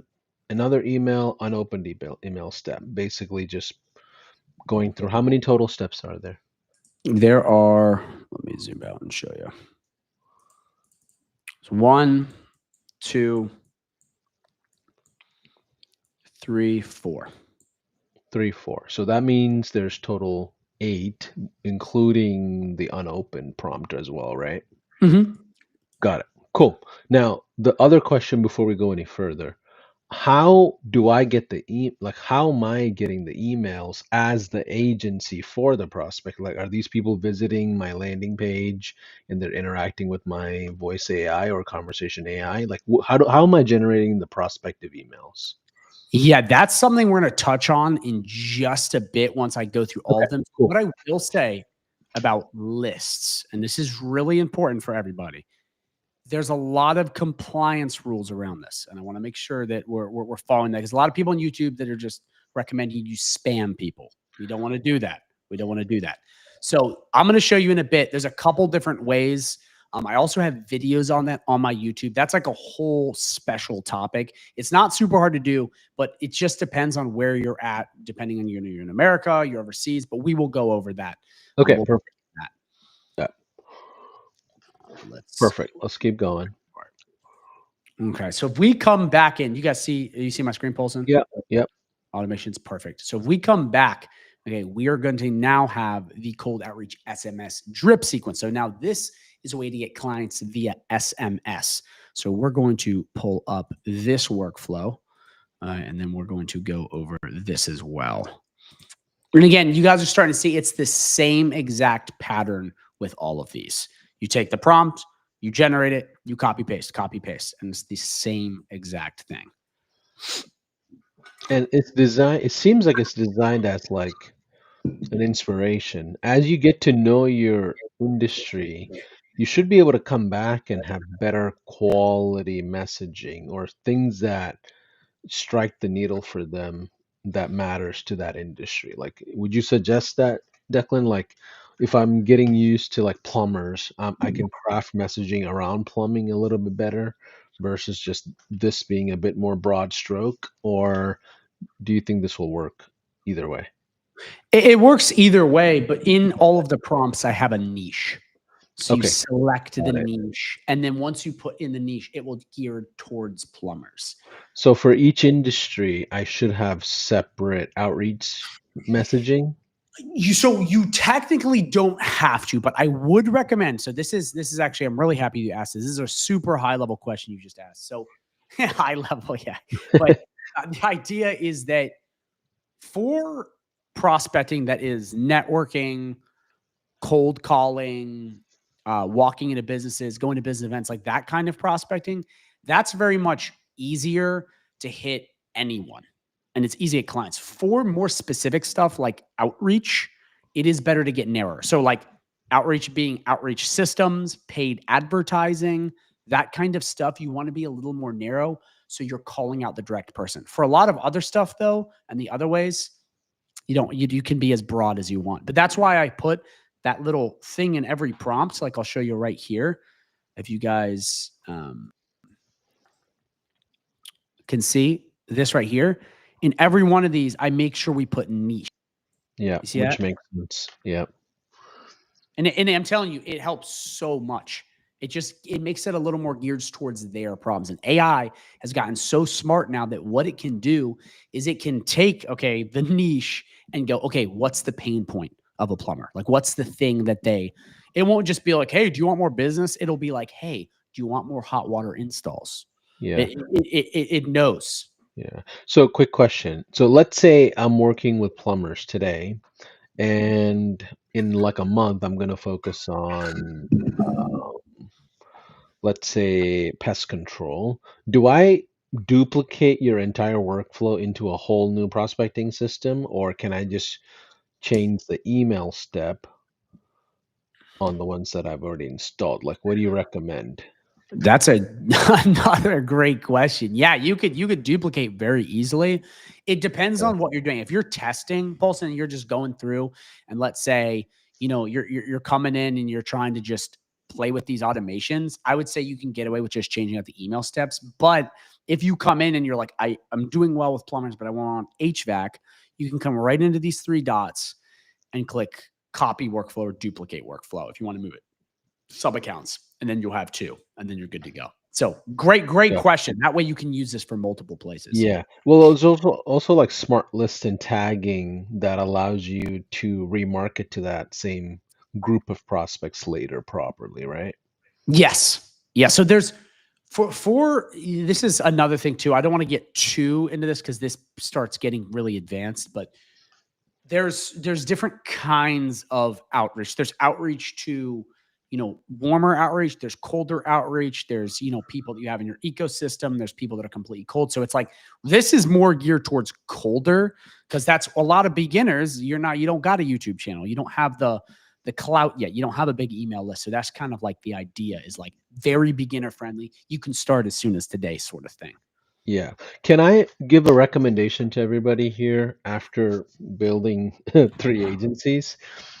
Um, It's much easier to sell services to someone who has already purchased similar services. So, for example, if you're selling Facebook ads, it's easier to sell Facebook ads to someone who's already previously invested in Facebook ads versus you being the first one educating them on Facebook ads. And it's the first time they ever dealt with Facebook ads, just as a business concept, right? So, from this standpoint, my recommendation is just focus on one industry until you get to like 50 clients, and then you can expand Yeah. as you want to. I'm not saying niche down forever. I'm saying give yourself a sales focus until you confirm the offer, you have enough momentum, you built enough case studies, and then you expand. Okay, okay, I'm gonna get off the high horse here. No, it's funny because me and Sean Clark on the interview talked about that exact thing. Yeah, I know that guy. Yeah, yeah, right. He's a good guy. He's a good guy. All right. Yeah, I'm on the lane of expanding. Like I think you should serve multiple industries if you have the ability to do so with the team and systems. But a lot of times people start off, you know, trying to boil the ocean, Yeah. and it's really difficult. It's hard. Okay, let's keep going. Let's keep going. Perfect. All right. So what we're gonna do now, and because I know we're pushing time here, I'm gonna just We're gonna, if you're okay with it, guys and gals, we're just gonna take as long as we need. It's gonna just be a long day. We're gonna if get you this guys are done. down for a longer, Yeah, we're about to do the, the good old streaming style instead of webinar. yeah, right. But I want to make sure this is going to be extremely beneficial. Tomorrow, you should be able to start prospecting. That's my goal for all of you that are watching. There's hundreds of you watching, so we appreciate your patience. Um, I know things could have been avoided if we had prepped a little bit more. That's on me. But either way, we want to make sure we're delivering value to you, and that's the goal here. Okay. Perfect. Yeah, real quick for Mark, I see you in the chat. Voicemail drops are one of the hidden gold mines in high level, and I'm going to go over them. So few people do this. So few people, and they're so. I think they're actually free to do. I mean, they're insane. They're. And I'll walk you through it here in a sec, Yeah. but just absolutely amazing. So we are going to move back onto the SMS. Okay. Did you see my Sweet. screen? Yep. See the screen. Okay, so right in here, we have a very similar automation, except it's a little bit different because it's geared towards SMS. If you don't know what SMS is, it is text message marketing. Okay. Again, we're going to go into list stuff in a bit. You got to be careful with just bombarding people with text messages because there's a lot of rules around this. Again, I just want to make sure Yes. I'm Yeah. letting you know because a Only, lot of only, people go headfirst into this crap and it's like, be careful yeah. with Only text to people that are existing leads in your ecosystem. That like you have proof that they opted into your world. Exactly. So, right. Yeah, this is a big one. This is a big one. All right. So, the thing though is, guys, text message marketing is absurdly powerful. I mean, I know people that will run this stuff and you get hot leads and clients ASAP. Now, again, it's not a promise, but it's the kind of thing where like it's so intimate because you're popping up on someone's phone. It's not like an email where it's going to promotions or you maybe get in. It's much more intimate. So just like with the other AI prompt we have, we're going to come right in here. We're going to take a look at it. It's a little bit similar, but it's a little bit different because SMS is shorter. We're going to come right back to this page right here. As you guys see, Bianca should have dropped all this into a Word doc for you guys. But if we come right in here, you will see cold SMS AI prompt. And we're going to copy this right here. Okay. And then we're going to come all the way back to ChatGPT and we're going to do the same thing before. Again, I know I've said this a lot of times, but guys, this took me so long to build and test. Like to get this stuff to actually work properly, it took forever. Please take advantage of it. Okay, like this stuff isn't something you just build in a day. Like it's a lot of repetitions of making better. And I've gotten clients with this. Like this, I tested this. This is good stuff. So make sure you guys are taking advantage of this. So first things first, again, agency name. We're gonna do GHO Wizard just like before, but you put in the agency name or the business name we're going after. We're gonna come right down here, down, down, down, down, down, down, down. Niche and service. Yeah. Niche, very important. Niche is very important. So you're going to put, we'll do landscaper. And take this and make it better, you guys. Like I'm on the side of improving what you receive all the time that you because you have industry expertise or you've done enough research in a certain industry to know what makes sense. Like when I was in dentistry, I realized dentists didn't want more patients. Yeah. Everybody else, all my competitors that were agencies were selling, sending them teeth whitening and random consultations where I send them less leads, but they were all for like implants or Invisalign. They were just like high ticket, right? So I knew it wasn't the number of leads that mattered to them. They wanted less patients that were just bigger cases, right? So every industry has its quirkinesses and things that you should just learn as you study those prospects. So yeah, so we changed the niche, we changed the service. You're putting in the offer a 14-day trial of AI Smart website, and if you're not doing a trial, what would you put in there? If you're more advanced, you can put a, let's say, like, hey, it'll be 1,000 setup this. But what I'd recommend, if they're not super hot, is I would say, hey, let's see how we can get you started today. Book a free strategy session, risk free. Right, If you just hook right. up a calendar. Again, if you have a warm audience, for some of you guys who are more advanced, we already have clients that will basically buy whatever you tell them to, which is an awesome place to get, which is possible, but that takes a lot of trust. A call is best with this kind of stuff. Yeah. Um, And we don't recommend you cold texting people that you've never talked to before. Like that is not recommended in anywhere. So this would only yeah, apply, in my opinion, for existing people that have already opted in. They've had conversations with you and you're following up essentially. But now in ChatGPT, you're using the cold scripting, so it gives you the best message. yes, yes, and again, there may be people like a database reactivation campaign thing where they opted in a little bit ago. You haven't talked to them recently, but again, yeah, Paulson's totally right.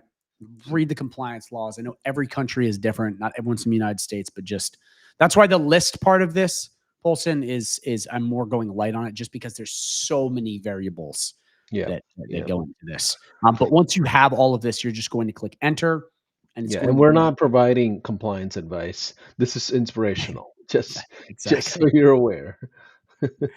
Yeah, yeah. Um, So I yeah, just like to tell people to go out and look. You know what I mean? Don't just stay ignorant. Go research it.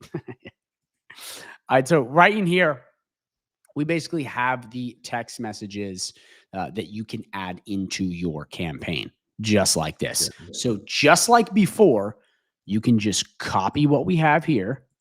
Okay. We can come all the way back yeah, to said outreach automation and same thing, plug it in. yeah. Can we do something fun real quick? Can you go back to that chat GPT and Absolutely. ask it to rewrite that in casual language in less words? And I bet you it'll come out with rewrite Re- this casual talking language with less words. Rewriting casual talking Language. and less words. Let's see what it comes up with. In less words.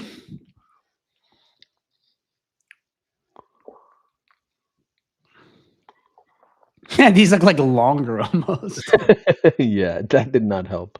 Well, so maybe some of it, but either way, get creative, guys and gals. Like you don't have to take it. Don't copy and paste. Like just get creative in what you know about the industry and who you're talking to. Um, like it's not it's totally okay for you to ask your prospects like, hey, what do you think about these cold messages? I used to do that with dentists.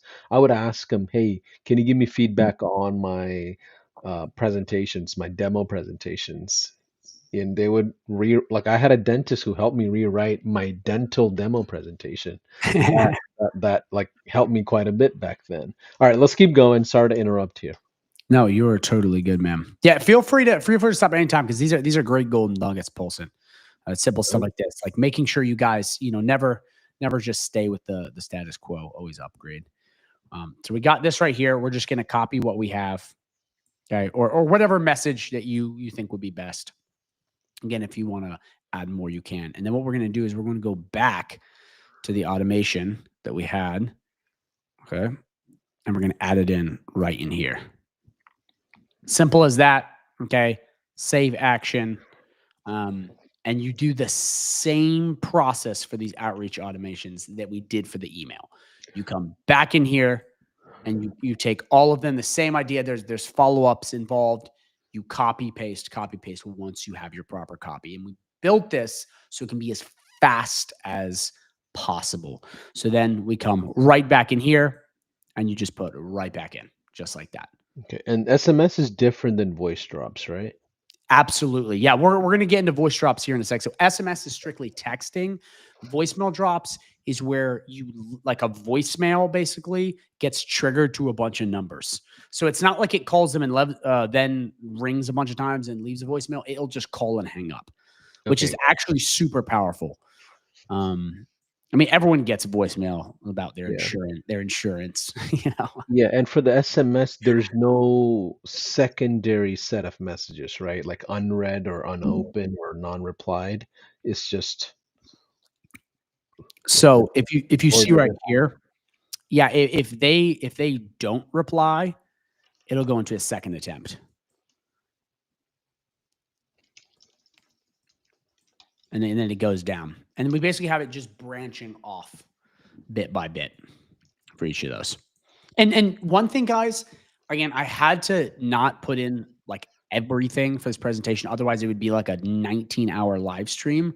But I want to let you guys know I will link a bunch of videos at the end of this that are on my YouTube channel that are amazing, that go into like adding AI chatbots into this and adding extra stuff. Okay, again, it's a bigger setup, but you can go crazy with high level. I mean, high level can literally do almost anything with this. So don't worry, we have a lot more, especially in the group, guys. On the live calls, we go over this. There's a lot of other amazing things you can do with this. And more stuff comes out day by day. So I just want to make that clear. But essentially, guys, once you have that all filled out and you've gone through and you've copied and pasted, you've taken everything you need, you come back here and you just paste it right in like that. And it's as simple as that. And then again, once you run through your first campaign, look back, see where it worked, see where it didn't, and improve. But any questions on that, Paulson, before we move on to voicemail drops? I think we are good. Just to reiterate, when you don't get a reply from text messages, do you follow up or is it like you just ignore it? Like, what is the unopened or unread mechanism for text, like you have for email? I just have, if we come right in here, if they replied Okay, or so if not. they don't reply, I mean, yeah, we obviously non-reply. have opt-out language on all of them. Okay, gotcha. Got it. Cool. Okay, let's keep going to voice drops. Mm-hmm. Okay. So we're going to come right in here. Yeah. I'm going to Oh, real quick, what's the timeline difference between emails versus text? yeah. Text is fast. Text is like you get message back pretty quick. But I But guess again, what I'm saying is like automation one, right? You first send out an email. How long do you wait before you send the text messages? Like, what's the timing? Or is it one big flow and then eventually they go through emails, then text, then voice drops? Is it one big flow or is this happening simultaneously? great question. I'm not 100% sure. Do you mind repeating it? So are you sending emails and SMS at the same time? Ah, I see. Okay. Yeah. Great question. No, but you can. And I have another automation that does three things at once, which we're going to get to in a Okay, sec. got it, got it, got it. But Uh, yeah, keep going. no, no, go continue. You were about to finish saying something? No, no, I'm not a techie, so I ask the dumb questions and I intentionally keep myself not so smart around the high level stuff so I can think outside the box a little bit here. No, So I appreciate it. It's making me think too. It's good. It's good. cool. Um, I would say, actually, again, man, you are asking really good questions. I would recommend that if you guys are going through outreach, and we'll put in more videos on other methods, but I would recommend starting with one thing. I see people that are like, I'm gonna launch my cold emails, my cold SMS, my WhatsApp, and it gets kind of freaky to track. Because if you get a ton of different people scheduling calls with you, which can happen if you do this the right way, it is like, where are people coming from? What's going on? And even if you have the right system, it can be overwhelmed. So I'd recommend starting with one, getting traction. And once you find something that works, this is what I tell everybody, you just do more of it. It's that simple. If you are good at networking and you land a client networking, just 10x your networking. And it's the same thing with this. You don't have to dip your toes in every bit of water. Now, I recommend you try stuff, but like once you find that one thing that has gotten you success, just hammer it. And that's ultimately, in my opinion, the best way to prospect. But yeah, great question. All right, let me pull the voicemail drop. All right, you guys see my voicemail drops right here? Yep. Okay, perfect. So these are very, very simple. Again, to break down what this is, all you're doing is adding numbers in, and it's going to ring them once and drop a voicemail. So it's basically like voicemail prospecting, and it's very simple. We have the contact tag, which is already in, which you just add to the contacts on your contact list that you have opted in. Once you add that trigger, which we will go over kind of stuff in the contacts here later in the video, once you add that, what it's going to do is it's going to send them all a voicemail. Now, I saw some people in the comments like Tammy seeing if we could see ones that I've recorded. I don't have it in here right now, but I can create a YouTube video on this and go over best ways to create voicemails. I have had some decent success with this. What I will say about voicemails is keep it relatively short and straight to the point. Right? What a lot of people do is they try to come across like trying to be their friend or saying some really stupid stuff. Don't do that. Be clear, not clever, but almost use like a hook framework, like in a video. Like start with something powerful and then lead into your offer, because people know, like, they're not. It's not one of those things where you can get by. Like, hey, like I'm kind of like you moving around the subject. It's best to be direct with voicemails, but you can always lead with like, hey, I called your Google My Business profile. No one answered the phone. You guys could use an AI voice agent. You see what I'm saying? Like you start with a, some sort of problem or call out, like a hook, and then you basically go in your solution. Don't say like, oh, we were friends a long time ago or something like that. It's just going to be stupid. Again, these are being mass sent out. So you upload those voicemails, and then from there, you're good to go. And I'm telling you guys right now, this is a hidden gold mine within High Level. All right. This is actually something that I stumbled across, I think about 2 years ago. I was relatively new to it. Blew my mind. Didn't even know you could do this in High Level. Amazing. Like, amazing. Yeah. And guess what? There's no A2P verification for this. That's awesome. So that's voicemail drops. They're very simple. The automation is there. Great way to get paying clients. And you can hit a lot of people very quickly with that. Now let me move on. One thing I'll tell you, for those that are watching, um, be selective with voice drops. Like when I think back to the old agency days, voice drops were used often as like the volatility insurance. So like let's say your calendars are not full and you have sales guys that are, pounding the phones or Zooms, and whenever their calendars are not full, we would do voice drops and fill up their calendars. Because if you send out, let's say you have 1,000 people on your list, you send out voice drops and you don't have enough ability to fill that traffic, well, you're just wasting your voice drops, right? So, like sometimes we trickle it where it just fields enough appointments to the sales guys, if that makes sense. Does that make sense? Like it's used as like a volatility insurance. So whenever your calendars are not full, you send out 100 at a time, or 100 at a time, or 300 at a time, and then fill up all your sales teams instead of just blasting away. Because if you blast it, you're just like going through your entire prospect list at once, just all in one day. And if you're not even picking up the phone calls, it or getting in front of Zooms with these prospects, you're just wasting effort, if that makes sense.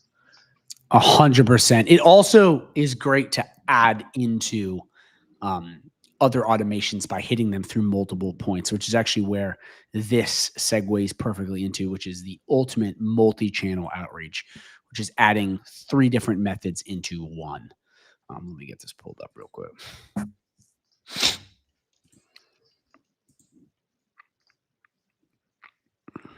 Okay, we're gonna get this pulled up real quick.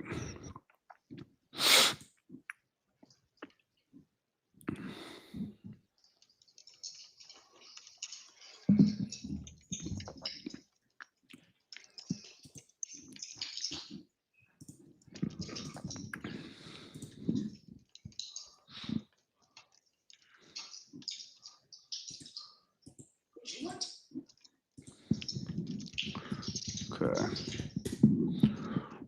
Hmm.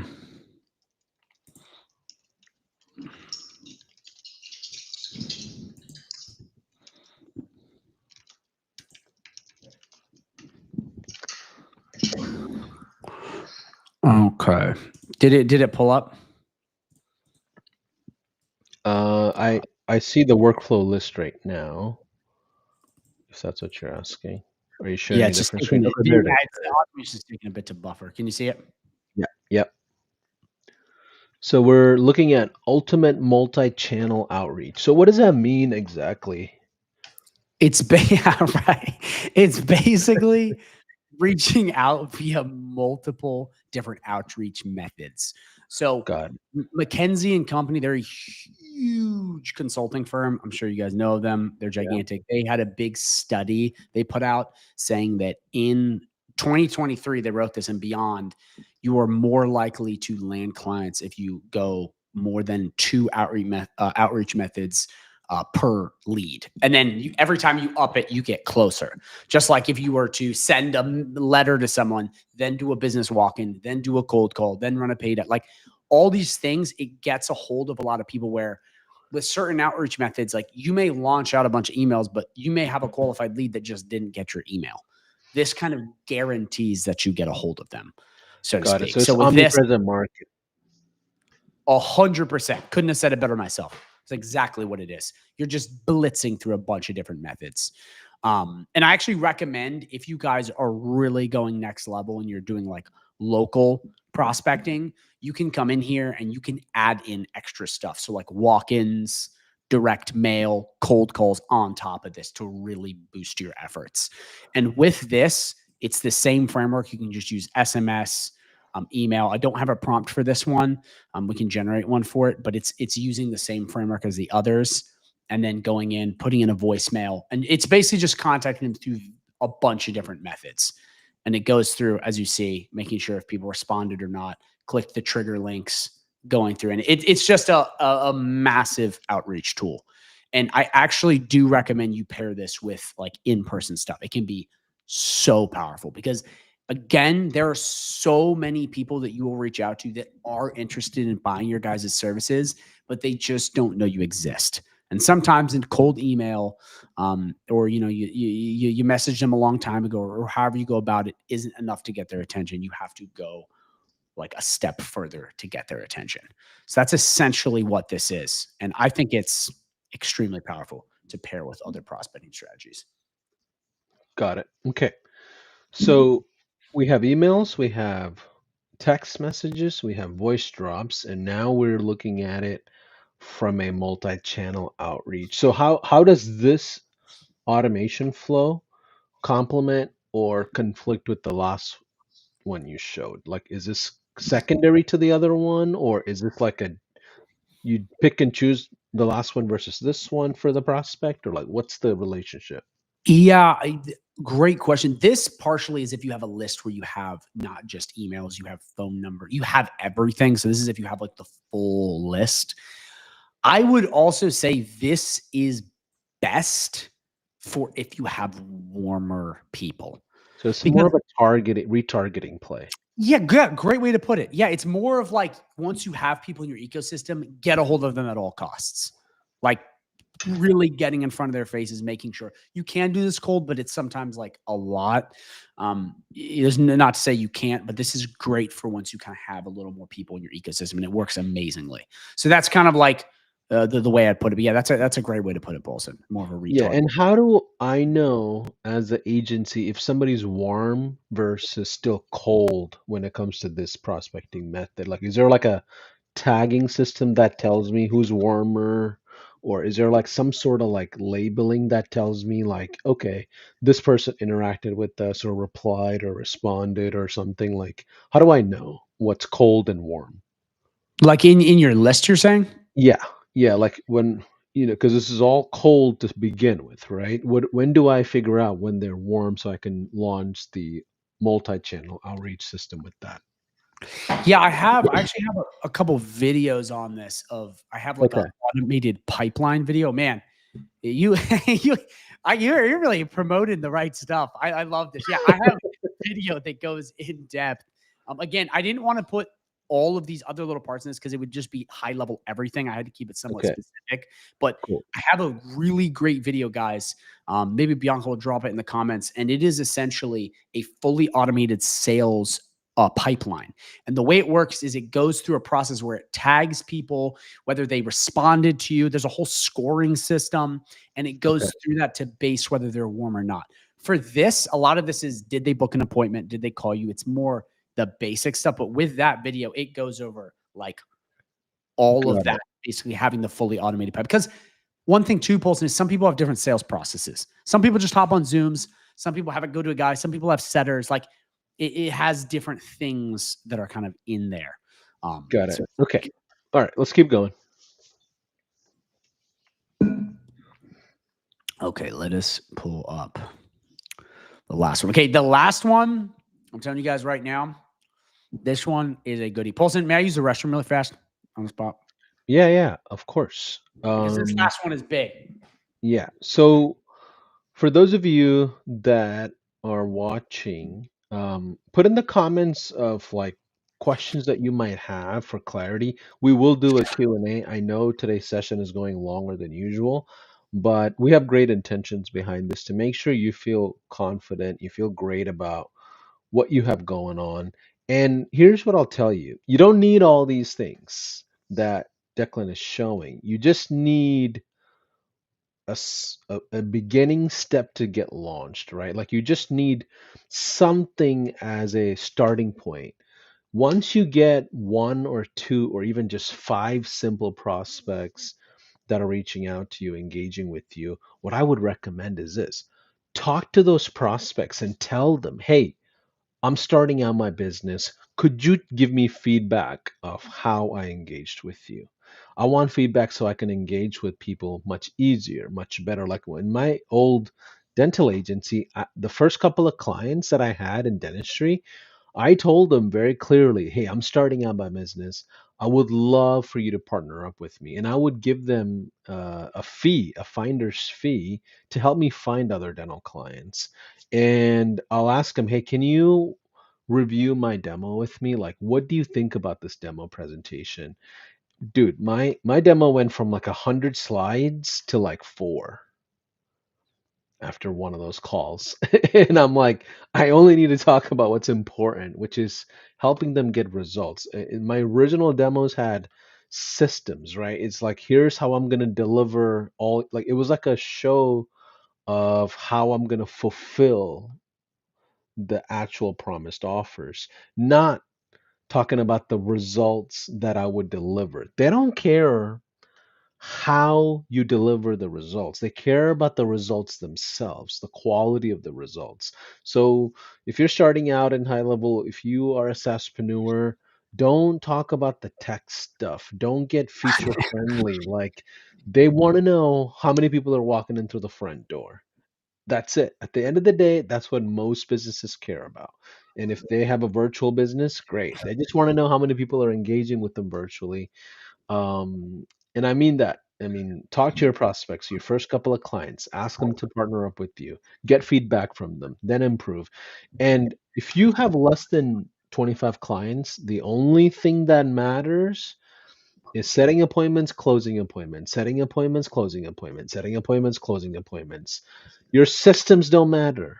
Your assembly line don't matter. Your SOPs don't matter. Your ClickUp doesn't matter. Your high level doesn't matter. What matters is you being on top of your sales pipeline, because your sales pipeline will be a reflection of how you launch.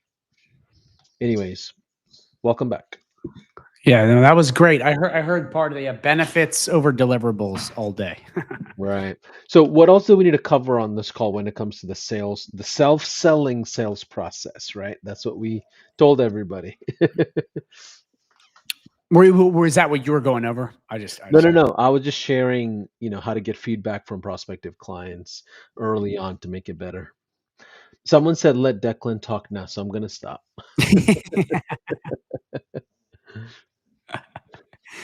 I know. Okay, let me pull up this last one for you guys. Do you guys see my screen? Is this right here? Yep.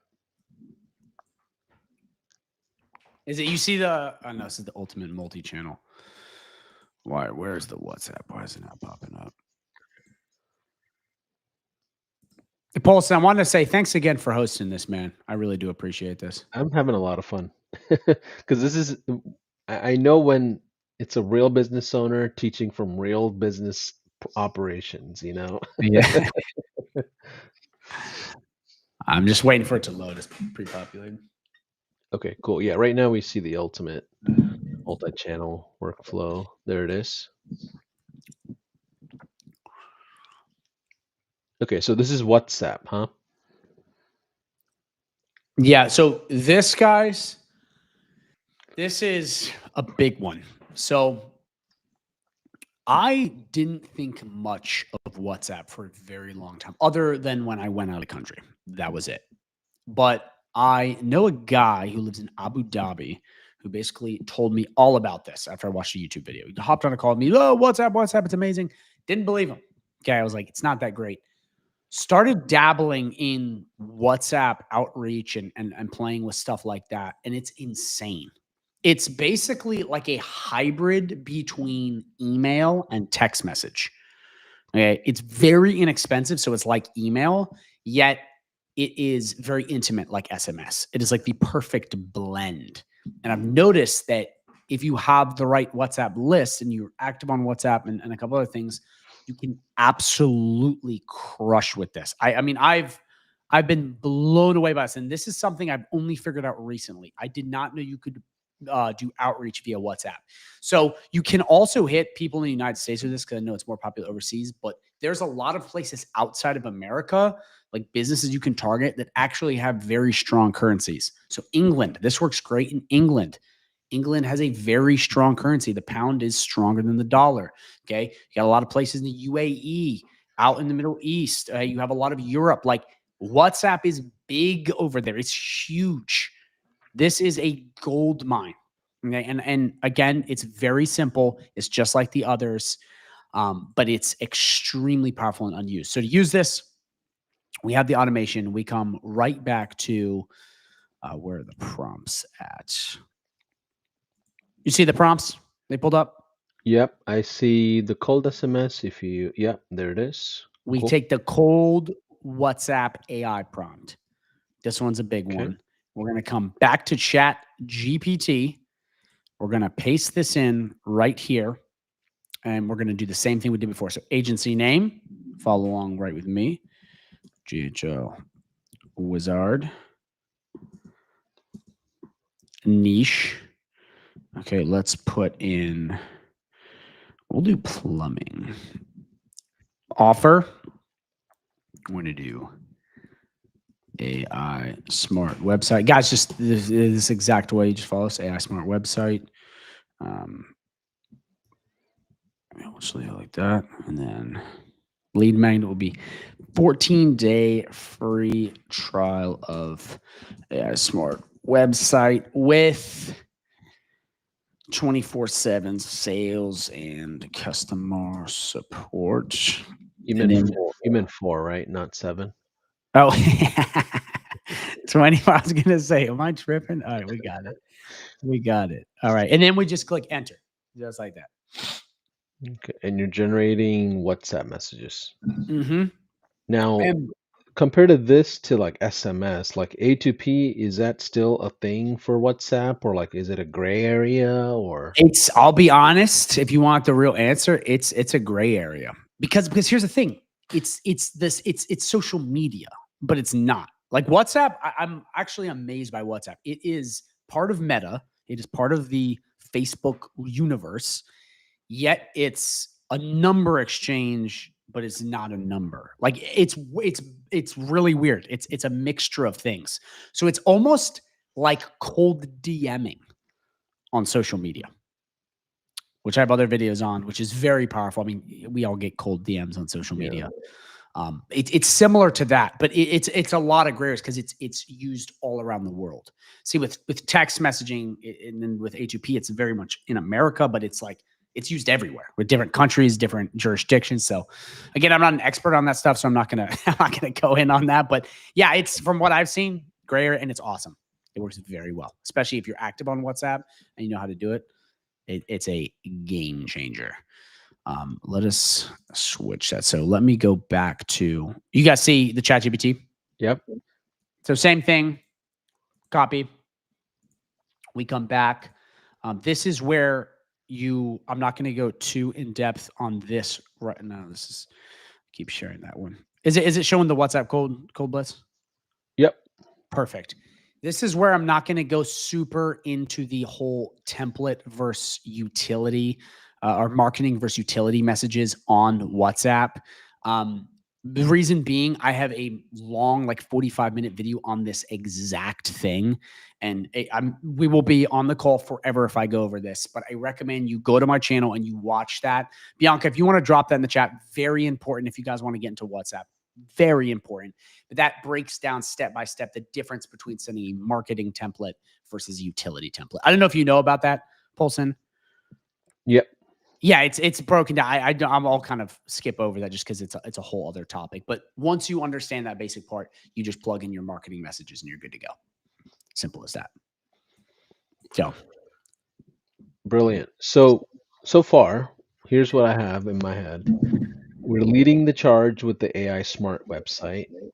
You can charge $1,000 for setup or $3,000 for setup. Then you have a monthly fee. That's the offer. You're starting with the 14-day trial, and you're setting up the AI employee for yourself essentially that'll field prospective customers that come to the website for yourself. But either way, you're using this as an outreach method, which is email, text, and voice drops. we got all of the channels. Sweet. So what's next?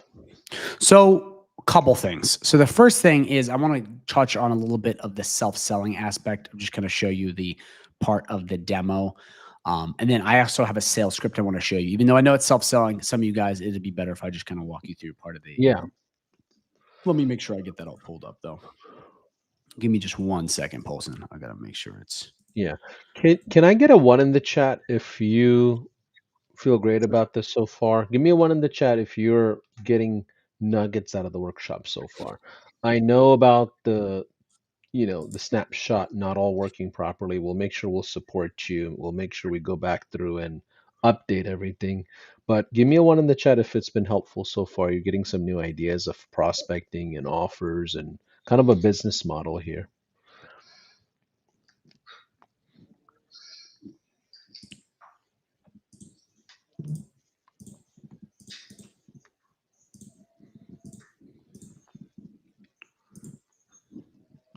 You're pulling up another screen, Declan. Mm-hmm. Okay. Yeah, it's just it's the stream. It's loading extremely Maybe slowly. it's because we have Even the other screen on. Let me remove that. Okay, cool. Okay. Okay, just let me know if you see this.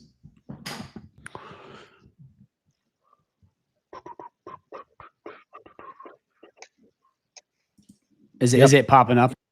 Yep. Okay, perfect. Let me just make sure this is. It's just loading a second.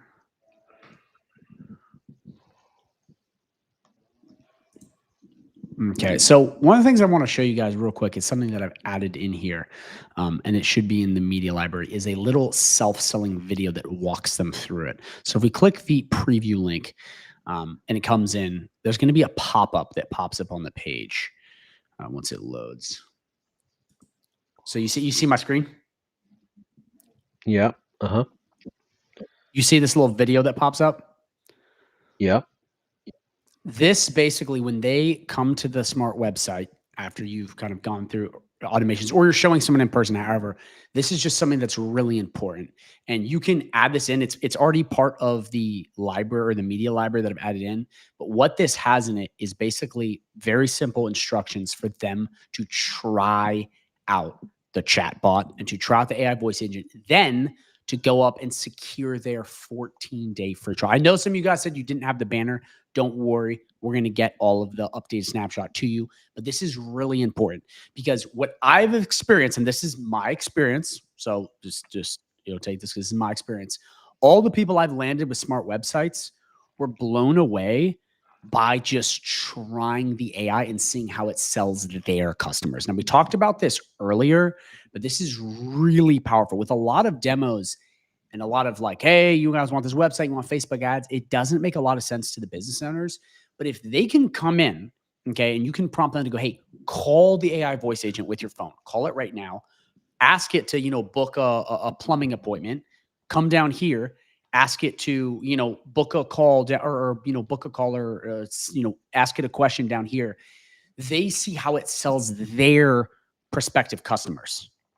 This is huge. And this is what's worked really well for me, like ridiculously well, because they're seeing firsthand how it's going to solve their problems as opposed to just like cool, a website or cool ads. Like they don't really get that. They can see, oh my gosh, well, we can totally answer calls on the weekends now. Like amazing. It can, ask where my location is, what we're doing. And if you guys haven't seen day one, make sure you go watch it. We go over, I call it, I give it a quick call and test it. It's funny. It makes jokes. It sounds like a human and it's only going to keep getting better. This is so powerful because it's selling them on their clients getting sold. And then once they see it, they see right up here, this try the AI site free for 14 days. They click this and it brings them in right here. Okay, which is going to then be the smart form, which I'll let you know. I did update this recently. So the new snapshot, you will get it, I promise. But this part's pretty awesome, where depending on what they fill out here, which is called a smart form integration into a automation, it's going to basically segment them. So to make this really simple, they would come to this website once it loads. They'll see the pop-up. They try it, the demo, because they're prompted to demo it. Or if you're working, say, at a networking event or you're talking to someone in person, you would walk them through this. Then they are prompted, okay, to go in and get the lead magnet, which is try it for 14 days. And then in here, they fill out their form, and you can either do this for an existing website or build it all from scratch with the template I've given you. Either way, this opens you up to a monster amount of people, like huge. I don't know if you knew about this, Paulson. You can turn any website into an AI smart website using high levels tools. Gotcha. And that's been something that's been like amazing that I've been doing. I just go, they go, hey, dude, we already got a WordPress website. Like, we good, bro. I'm like, don't worry. I can hook you up. And then they're like, no way. And guess what? You're using high level. I'm telling you guys right now, again, I talked about this on Sean Clark when he was on the podcast. I've never seen an offer like this where not only can you give them something new, you can transform what they already have. It's like there's no objection they can throw at you. You can help them no matter what.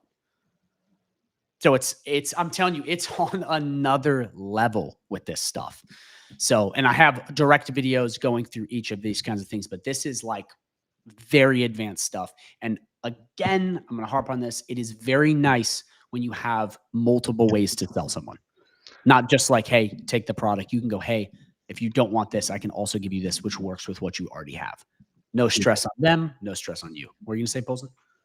Yeah, so I think the offer is brilliant because you're not just providing a website, you're providing a system to field all the traffic that would come through a website, right? So any small business owner spending $1,000 on a website is not a lot.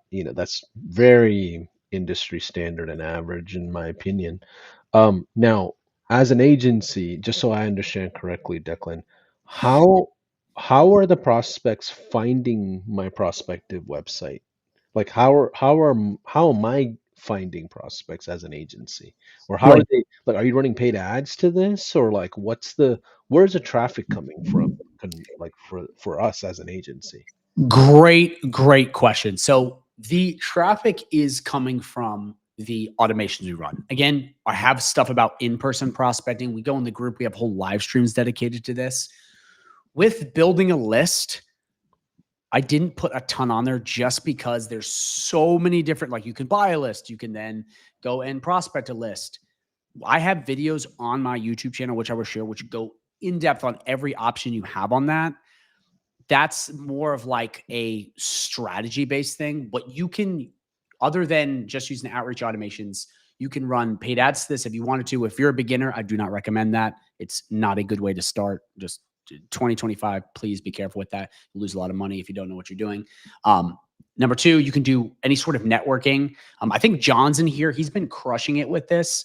He basically will go in and present this live at like a BNI or a Rotary, where he'll just get a speaker and demo it for everybody. And they're like, yo, I want that. He doesn't even have his pitch deck. His sales pitch is just showing. Which, guys, remember, benefits they like to see. Business owners like to see. They don't want you just saying how cool your AI chatbot is. They want to see it. So, like, that's another way you can do this. You have any sort of cold DMing. You can, approach prospects like that. Go, hey, check out the smart website, demo it. Any sort of outreach. But for the list building, again, because there's so much compliance around that, I put that in other videos. I want to be a little careful around that subject. Yeah, for sure. I think also for those of you that are interested in that piece of it, like how to generate your own organic leads, I would say jump into the 5-day challenge, because JB puts together a whole training on how to generate beta clients, how to generate case study clients, and how to generate testimonial clients, especially like your first client, like first 4 or 5 clients. Once you have 4 or 5 clients and you've made like 5 or 10K or something, depending on how your pricing is set up, you can then run paid ads or pay for prospects to run automations with you and for you, and launch your branding and socials, and kind of a all-in-one kind of a solution for prospecting. Yeah. All right, let's keep going. So what I want to show you guys now is just a sales script I put in here. Again, we're going to have to get part of the update with this. I also want to let you know, just for those of you who come into my community too, this is a big thing. We have the most in-depth training on prospecting I've ever seen. It goes over every method you could possibly think of, but also we have a live call in our group every single week where you get to talk to coaches that do this all the time for their agency. They can guide you step by step, talking to you directly on a Zoom to help you with this. So that's a big thing, because remember, all of us are different. We're all unique. We all have different angles. And when you come at it from that angle, you can get specialized, specific help with what you are doing, not the cookie cutter approach. So I do want to let that be known, because that will help tremendously, because there's a gazillion ways to get clients. There is. And there's so many different, kinds of ways you can do those ways. And in that, we cover it all, plus the hand holding, which I think will help tremendously. You see my screen, Paulson? Yep. Okay. So we're going to come to memberships, products. I know this isn't popping up for you guys right now. I promise it's in there though.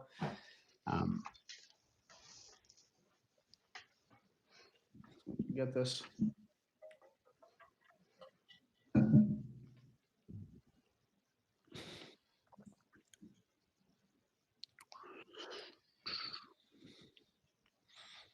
Okay. You see it, Paulson? Yep. Perfect. So if we come right in here, you guys will see the AI Smart Website sales script. So this is something that I have used and created since going through and talking to prospects, because I've noticed there are some issues. Now, for those of you guys who are going to go right into the sale, you have people already on board, I recommend you check this out. It's pretty clean. Let's get to load. So with this, and this is kind of why this is so great, is in this sales script. I'm not going to, go through super thoroughly, but I just want to show you some key points in this. The objections are things that they will almost always ask. Like if you come in here, you can see this is a big one. I already have a website. I know we just talked about this, but you will get this objection so much. I'm telling you right now. A lot of businesses will say, I already have a website. I like number one objection when you're selling this. Guess what? The answer is you can do this to any website. And I want to say something really fast that I recommend you all do if you don't believe this hype I'm talking about. Go online and Google businesses near you and see how many have AI chat widgets, AI voice agents, and AI chatbots on their site. I promise you're not going to find a ton. Guaranteed. Ones that are AI powered, like the one I just showed you, it's rare. And don't take my word from it. Go check it out. And that's why one of these things is like the answer is so easy. So that's a big thing. Like I said right here, we can turn it into a smart website. You will get this objection a lot. It's a great way to handle it. Let's see, what are the other big ones? Yeah, this is a big one too. I'm not tech savvy. People will say stuff like that, or kind of like, hey man, I don't want to set all this up. Again, you handle everything. You do all of it. And yeah, And just so I understand, how is this being used? This script is for the salesperson, or is this for the like the one of the AI employees? Like, where is this being applied? this is solely a cherry on the top. Most of the time, when they go through the demo, they'll go through in my experience, they'll fill out the form. You can talk to them and work it out like that. I've put this in for the people that are already good at sales. So again, guys, you do not have to use this. I've just thrown this in for those of you who guys are already good at sales, because I know I have some sales killers in my group. They don't want to go through, just a basic email self-selling process. They want to go in and start selling people immediately via Zoom call. Like if you already have clients, they want to go on the Zoom. I don't know. Did that answer your question? Got it. Got it. So this is for um, person-to-person sales objection handling. And you know what? I just threw it in there for the people that they want to do the sales immediately. That's why I added it in. You don't. Yeah. If you're a beginner, I recommend you just stick to that demo. But some of you guys already have people lined up. Got it. Okay. And those of you that are asking, isn't this directly selling high level? No, this is something you're setting up for your own agency. And you can brand it however you want. You can white label it, keep all the revenue you would make through that white label. Like your subscription to high level doesn't change. Just so you're aware, for those of you that are interested in the SaaS play, because people are asking, aren't you just having the prospect go directly to buy on high level? Well, no, you're setting this up for yourself, Yeah, no, not at all. This is through your account. They're not seeing high level anywhere. right? It actually in this scenario, having white label would be even more powerful, because if you have white label, they're going to go, because this is new. Remember, this isn't the normal, like, hey, I have a website and you can't, everyone knows what's going on here. This is, hey, I got my own AI system. There's my logo. Here's my AI. Want it? It's different. It's much different. Yeah, no, this is far, far, far different than that. Awesome. So what else do we need to cover on day two, as planned? We're pretty much done. There's one last thing, Polson, that I really want to go over, and it's part of the sales script, guys. This is just something you should know. This is breaking down the math of this, and this is something me and Sean Clark talked about. It's why this is such a powerful offer. If you can set up a free trial, okay, and they are already getting calls, okay, remember, guys, that's not rocket science. They're already getting it, and you set up the AI chatbot, okay, and it answers just one call for a service that's $200, $300, $400 in just one call or one chat, you can cover your costs. There are very few services, I'm telling you guys right now, that is this easy to see the ROI. With websites, with paid ads, with a lot of stuff, it's complicated. It's a lot of, this lead came in at this point. You can go, hey, I have the recording to the call.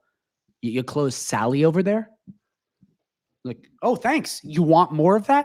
It's such a simple sell.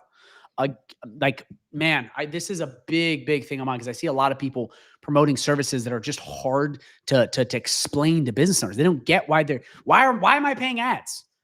Why am I doing SEO? What the hell is this stuff? Like, what does this mean? But with this, it's like, dude, we just had your calls answered that easily, and we set it up fast. Do you want more of it? That's it. So I just want to say that's another reason why I have even created this presentation. And I'm seeing a glitch in the matrix, to be honest. This is the hack we've all been waiting for. Okay. Yeah. Like I'm serious. It's like it's almost the perfect offer in my opinion. Quick question for you. So, just so I understand the flow of the customer sales journey, who qualifies for the setup fee versus the 14-day trial? Or is the 14-day trial triggered after a setup fee is paid? Like, is it a paid trial or is it actual trial and then they pay after the 14 days? Like, what's the sales like feel? Great question. Really great question. I recommend if you are more advanced and you already have a couple clients, charge the setup fee, go through everything. If you are more green and you don't really know what's going on, I recommend, in my opinion, this, and you don't have to do this, but I recommend you go in, you get them on the 14-day free trial. Once the time comes, you go, hey, man, it's about $2,000 a setup, but you know what? Waive the setup fee. We're all good here. Just pay me $300-400 a month. That's what I would do if you're a beginner. Why? Because it's a solid lead magnet. You price anchored them. You're getting in their head. They love it. Psychologically, it makes sense. You gave them something. You built reciprocity, and the sale is easier. I just say that because a lot of people are newer, and I don't think it's good when you come off the bat and you don't know what you're talking about to just be like, "Hey, give me this money," because you might not even understand it yourself. So, I mean, you know how it is when you first start. You kind of Yeah. just say shit, you know. Yeah. So a lot of people do that. It's pretty popular to have a setup fee and then waive the setup fee after a trial. Um, it's worse to do the opposite. Don't blindside them with a setup fee that you never talked about. Never do that. Yeah, yeah. That's a fast way to have people hate you. Well, it's Speak from also not. experience. I've done it. It also doesn't work. Plus, you don't want to bait and switch on an offer, right? So, if anything, educate your prospect on what you're expecting after a trial if you're going to do a trial, and it's okay to do a lower setup fee. Sometimes it's, I've seen people do $100 setup fee and it covers the texts and emails and all of that, and say, hey, you can do a 7-day trial, it doesn't have to be 14 days. So get creative depending on how your industry manages things and how they deal with marketing. But yeah, what else do we need to cover here? So that's pretty much it. I mean, that's Yeah. that's we're kind of at the end of it. I Mm. will say what I will do, guys. Obviously, don't worry, we're gonna get this snapshot to all of you guys. I'll create a couple videos that I'll link below this video that I think are really important. One of them is the entire automating the onboarding, the sales pipeline thing. That video is insane. It's one of my best videos. It's got an amazing free snapshot for you guys. There's another one. The reason I didn't put in here is again, we'd be on the call for a gazillion hours. We'll be here all day. So yeah, we got one of those. It's amazing. I'll link a couple more that fill in all the blanks. I recommend you guys check out the community. It's awesome. And just stuff like that. Okay, So so let's do this. We've been streaming for almost 2 hours. Let's do a quick Q&A if you're okay with it, Declan. yeah, let's do it. And we'll do the rapid fire thing like we did yesterday. So quick 10-second answers. I'll get out of the way. For those of you that have questions, of course, obviously outside of the snapshot, we know some parts Yeah. missing. We're gonna go back and make sure all those pieces are there.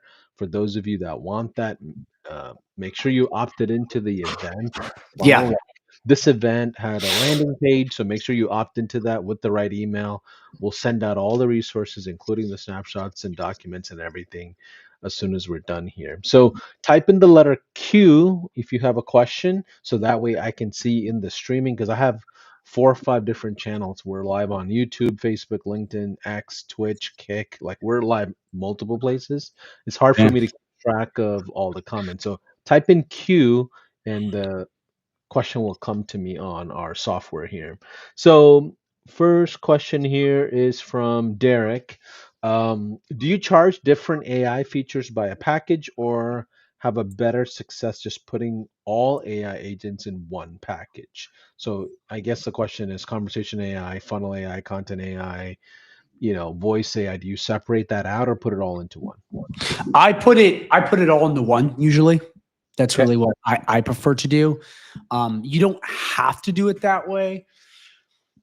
One of the things that's really good is right now they're high levels running that summer of AI promo, which is just so awesome. Oh, yeah. Um, It's about to which be over. It's about to be over.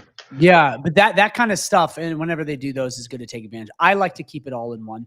That's just personally what I do because I think it complements. I think the AI voice agent and the AI chatbot complement each other. I don't use a whole lot of funnel AI. I'll be honest, and the other features. I really only use reviews AI, um, uh, AI chatbot, and AI voice agent. Those ones are absolutely incredible in my opinion.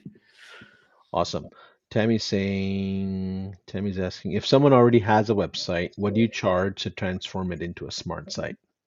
In that case, if you're more advanced, feel free to do the, hey, pay me a couple $100. I'll, get this all set up. But because it's so easy, guys, with the snapshot, I mean, it's literally 5 minutes to set up. I would just do the waive the setup fee because you're not having to configure the website, waive the setup fee, and then go, listen, guys, just pay me 3, 4, $500 a month, whatever you feel comfortable with. Anywhere in that price range, they'll say yes. Once you get over 500, depending on the volume they have, it starts to get a little weird. This is what I've experienced. I've talked to a lot of business owners. That's just what I've gone through.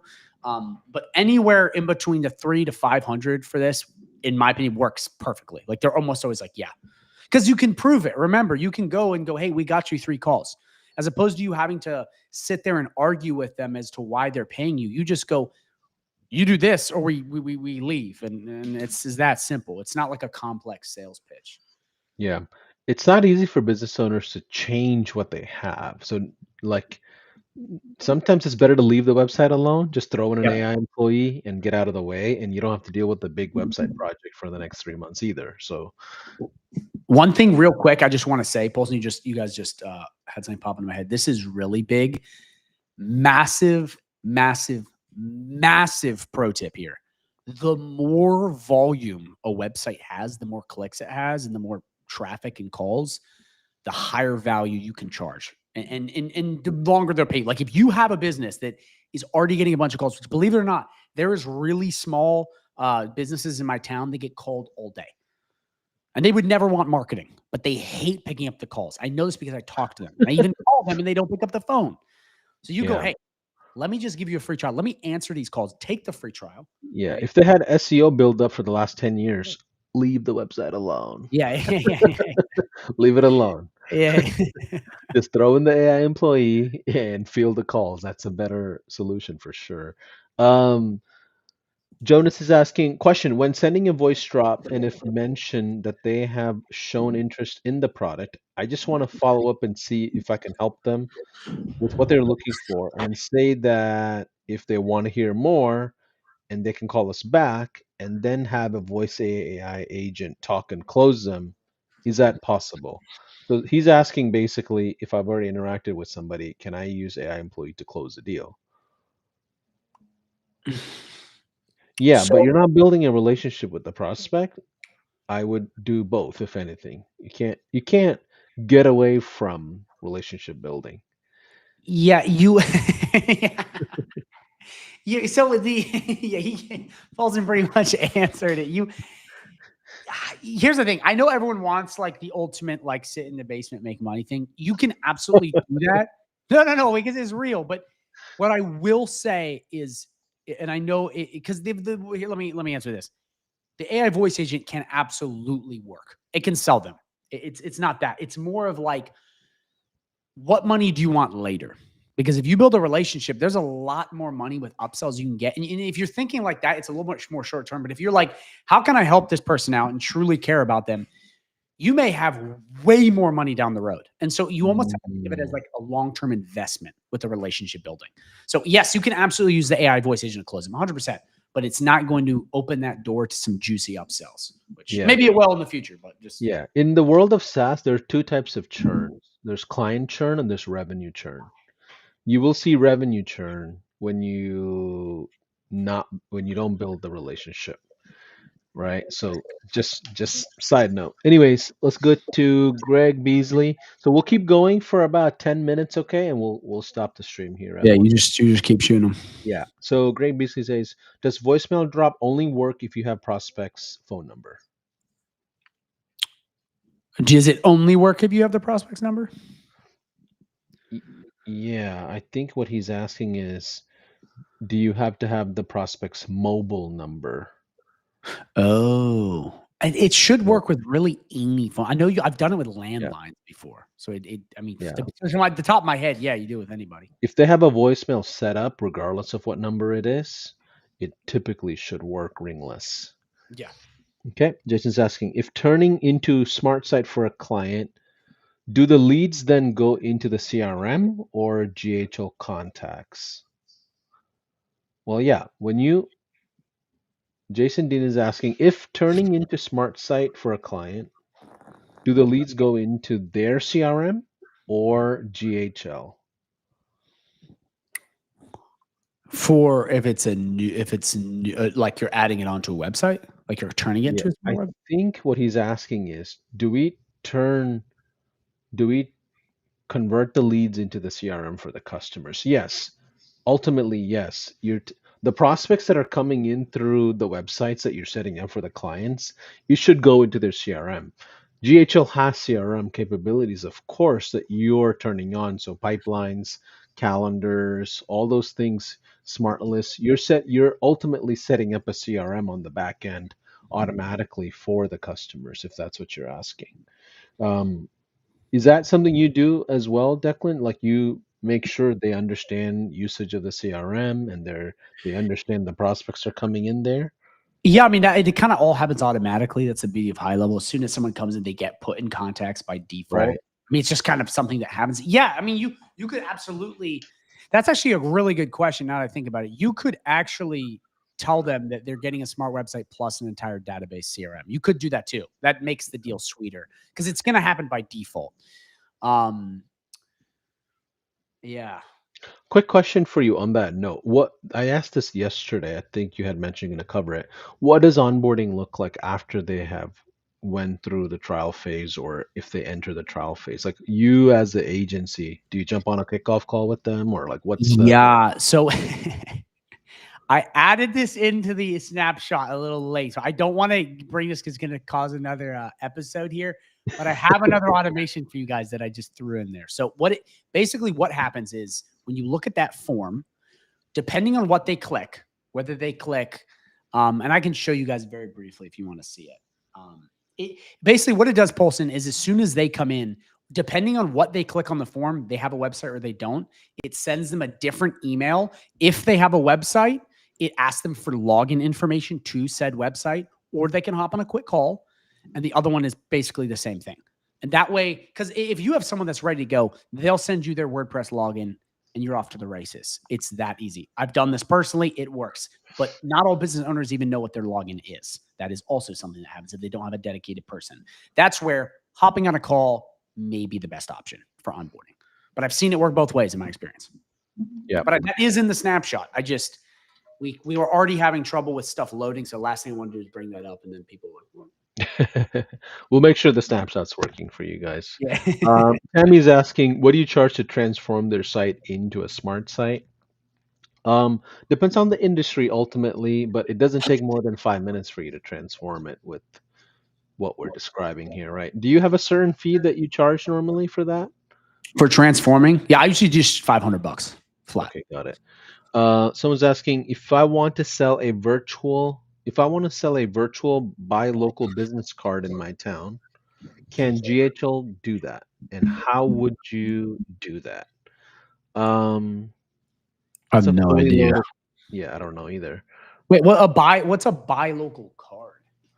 If I want to sell a virtual buy local business card, I don't know what that is, but we'll come back to it. Maybe they'll put an explanation there. Laura's asking, when you sell these agents, do you give them access to the sub account and CRM as well? Once they have it, yeah, you can, but not a lot of them don't want it. That's something too, guys. I want to mention is like people will think that the more they give makes it more valuable. It's actually the better it works. If you know that you can have everything on the back end, but they're happy with what they get, you could give them one feature, and if it works really well, they'll be happy. Or you could give them 8 features that aren't so good, that are kind of crappy, that it just, you know what I mean? So, good question. I would say in my opinion, I like to make it as simple and as like or least stressed as possible for the business. Because if you're going like, hey, dude, we got the CRM, we got a contact system, we got a tagging system, we got a pipeline, they tweak. They do. They're like, I don't want that shit. Like, what is that? It's better to keep it simple and say, we'll get you, Yeah. we'll deal with your leads. I got the system. If they are smarter and they're more into this stuff, by all means. But in my opinion, keep it stupid simple. Yeah. And the other thing with home services, for example, I notice is there's multiple shareholders in a business, right? So like a Mhm. plumber who's driving the truck all day long don't want access, but the front desk does, right? So certain individuals that wear certain hats in the company might want access, not necessarily the owner. So double check and see, okay, does I don't know, Mike at the front door or front desk, maybe he wants access to conversations and be want to be notified when a transaction happens or a notification comes in or a missed call happens. The operations, like one person might, the other person might not, even within the same business. Someone's asking, what do you mean by smart site? Is that adding AI agent? Is that the smart part about it? Yes, basically, a regular website is what I call a dumb website. It just doesn't have it just doesn't have the same features. Basically, what people do with websites is they have basically a digital brochure, and that's all it does. Where with this, it can close people. It's got forms set up. I mean, it really has a bunch of different stuff. Okay, It basically can take a basic mundane website and turn it into a 24/7 sales and customer support machine. got it. What's the difference between GHL Summer of AI and the $97 employee AI I've signed up for versus what you're describing? The Summer of AI is a promo, high level runs from time to time. I know it's called Summer of AI, but they've run it other times where you get unlimited free AI for X amount of days. It's just one of them. It's one of their promos. Yep. Someone's saying no company is going to give us their website design software login details. You'd have to be on the website for sure, right? Well, yeah. I mean, people are going to say no. I don't want that on my website, and you just move on to the next prospect. Yeah. What do No, you? I What are haven't your run, I thoughts? haven't run into that. Yeah, people are Okay, usually cool with that. got it. Great question here by Derek. Do you cover the AI expenses or rebuild them? Great question. So you technically can only rebill. Well, I guess you could rebill through just an upcharge, but unless you have the 497 plan, rebilling is going to be a little weird. I personally eat the charges. Now, here's the thing. Depending on like with the way AI is priced on high level, it's so cheap. Like I've had people that get like a bunch of calls and it amounts to like $8 a month or something. For the most part, I mean, here's the thing about this this is actually a really good question because and at first, like when you think about it, you're like, oh, we definitely should charge and add that in. But to them, like they're already buying the AI system. Having to pay for the AI system, then the AI system again. I've just noticed they're kind of like, it's just one more thing they get confused about. It's easier to be Yeah, like, here's all this stuff. I'm the AI. That's it. I yeah. don't know if that answered your question. No, that was a good question though. Yeah, the only thing I would say or add on to what Declan just said is make sure your customers are aware that you're covering that. Mhm. Because a lot of people just don't mention it at all, and then 3 months later, you're like, "Hey, I've been paying for this extra bill, and now you want to run a, 500,000 list of a holiday promo, and now I got to tell you how much that cost." Like, so just be aware. At some point, they're gonna want to blast, blast, blast, and not knowing this cost. There's a cost that you're covering. So educate your prospect of what you're covering versus what they're paying for. Um, Zen's asking, do you open all the features for both $1,000 and the $3,000 package? How do you mean? Like, do you open up all the high level stuff? Like, do you provide CRM, website, employee? Like, what's the difference between your $1,000 versus 3,000? What is accessible for the prospect? 3,000, I usually would add maybe a couple more pages, do some like local SEO too, reputation management, add some stuff in there. You can just charge what we have there. Hence, I have other YouTube videos that go more in depth on this. But if you look at what I say, it just says extra website pages on there. I can actually try to look at that. It has like extra things added, but for the most part, I mean, I don't want to say the whole price is what you pay, value is what you get thing, but you can kind of, depending on who you're charging, just have that be the price. But yeah, I mean, extra add-ons, upsells, stuff like that. And I probably should have added more stuff in there on that aspect. Yep. Yep. So let's see. It depends on your market as well. Either you're the McDonald's or the fine dining. Literally perfectly said. Yeah, that's that's it. There's no advantage to be in the middle. Yeah, Either overcut or undercut. Okay, let's couple of more questions here. I'm seeing some what do you charge MRR for each plan you mentioned? Somewhere between 300 to 500, right? yep, yep, yep, yep. Okay, let's see. And we're real quick, Paulson. You mind if Of I just course. uber fast note? Uh, just got to say this. This is possibly one of the most hands-off high-level services that I've ever seen. And once you set it up, other than configuring a tiny bit of the AI, that's about it. I've never seen something more automated than this. Like once you set it up, it pretty much works. And other than just little tweaks, once you get it to work fine, it's super hands off. So I just wanted to quickly say that because like for the price, like $300 a month for not doing a whole lot of work is awesome. As opposed to $300 for having to go in, load up social media posts, do all this extra crap. Like it's a juicy $300 because there's very little effort once you get it set up. But sorry, Paulson, continue. No, you're good. I'm seeing a lot of repeat questions, so I'm skipping through those. Yeah, theory, when I'm saying if you come across a website that's been there for a long time and you don't want to mess with the SEO, I'm saying don't touch the website, just add the AI employee chat instead of building them a whole new website when SEO is already working in their favor. Now, okay, um, let's do this, Declan. As we kind of close out day two and this whole workshop, what are some best practices that you've found in your business when it comes to this setup? Like, what are some things that we didn't get a chance to cover that you probably maybe you want to highlight, or some observations from some of your students, or things you're seeing in your community as well? Great question. I would say the first big thing is, and this is more of a higher level question, but make sure that you focus heavily on prospecting. Just I know that's a bit of a side thing, but really important that you understand how to get traffic, how to move in. Because a lot of people will come in, they'll play with this stuff, they'll never get in front of people, and then they wonder why they didn't make any money. Like you have to push on that front. It's one of the only ways. And all my top students, it is the one thing they all have in common. They prospect a lot. So that's the first thing. What was the initial question again? No, I was just saying, like, what are your findings from this system that you've taught? I think prospecting is a big component. I think that's the biggest component. People forget how much volume it takes to just get Mhm. one appointment, right? I did a presentation last week, and one of the Google studies that Chase had found was when Google runs a advertising, they usually go through about 19 to 20 touch points for something like a candy bar. If you're selling like Kit Kat or Twix on Google Ads, it takes 19 to 21 impressions for somebody to buy.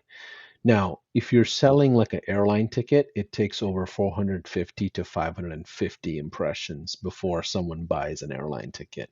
And if Gee. that's what Google is saying in repetition of paid ads, what do you think we have to do Yeah. as business owners, right? Just the sheer volume of what it takes of prospecting. That's the hardest thing is your first client. 100%. And actually triggered something else that is really important, which is the opportunity timing. We talked about this in day one. If you haven't seen day one, please watch it. It's awesome. But like we're in one of those phases, which they come around very rarely, where it is new.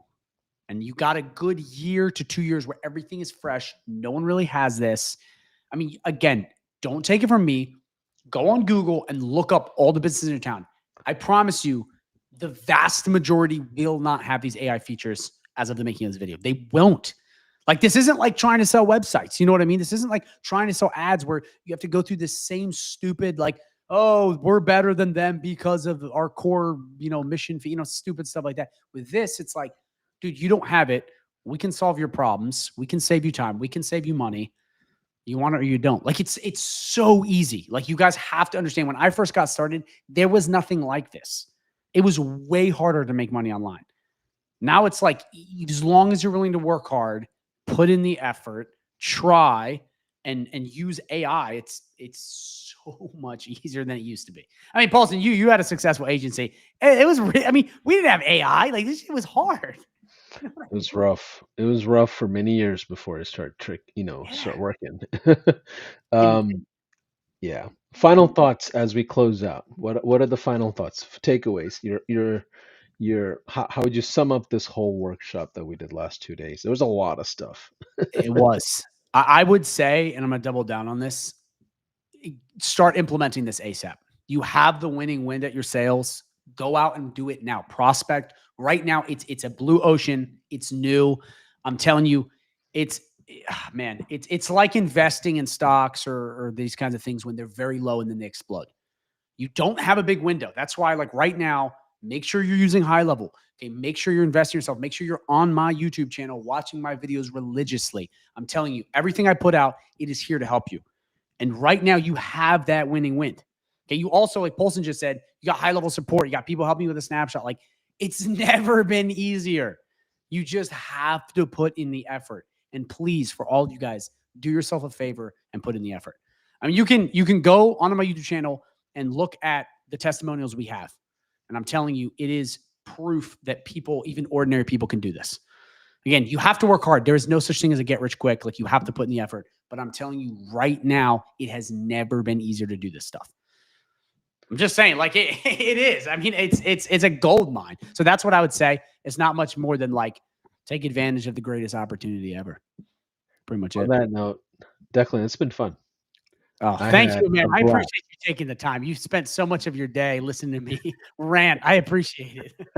I loved it. I think, a lot of things that you shared, I can tell it's from real experiences from building businesses, dealing with business owners all the time. So we appreciate your effort in the community. On behalf of High Level, we'll see you on the next one.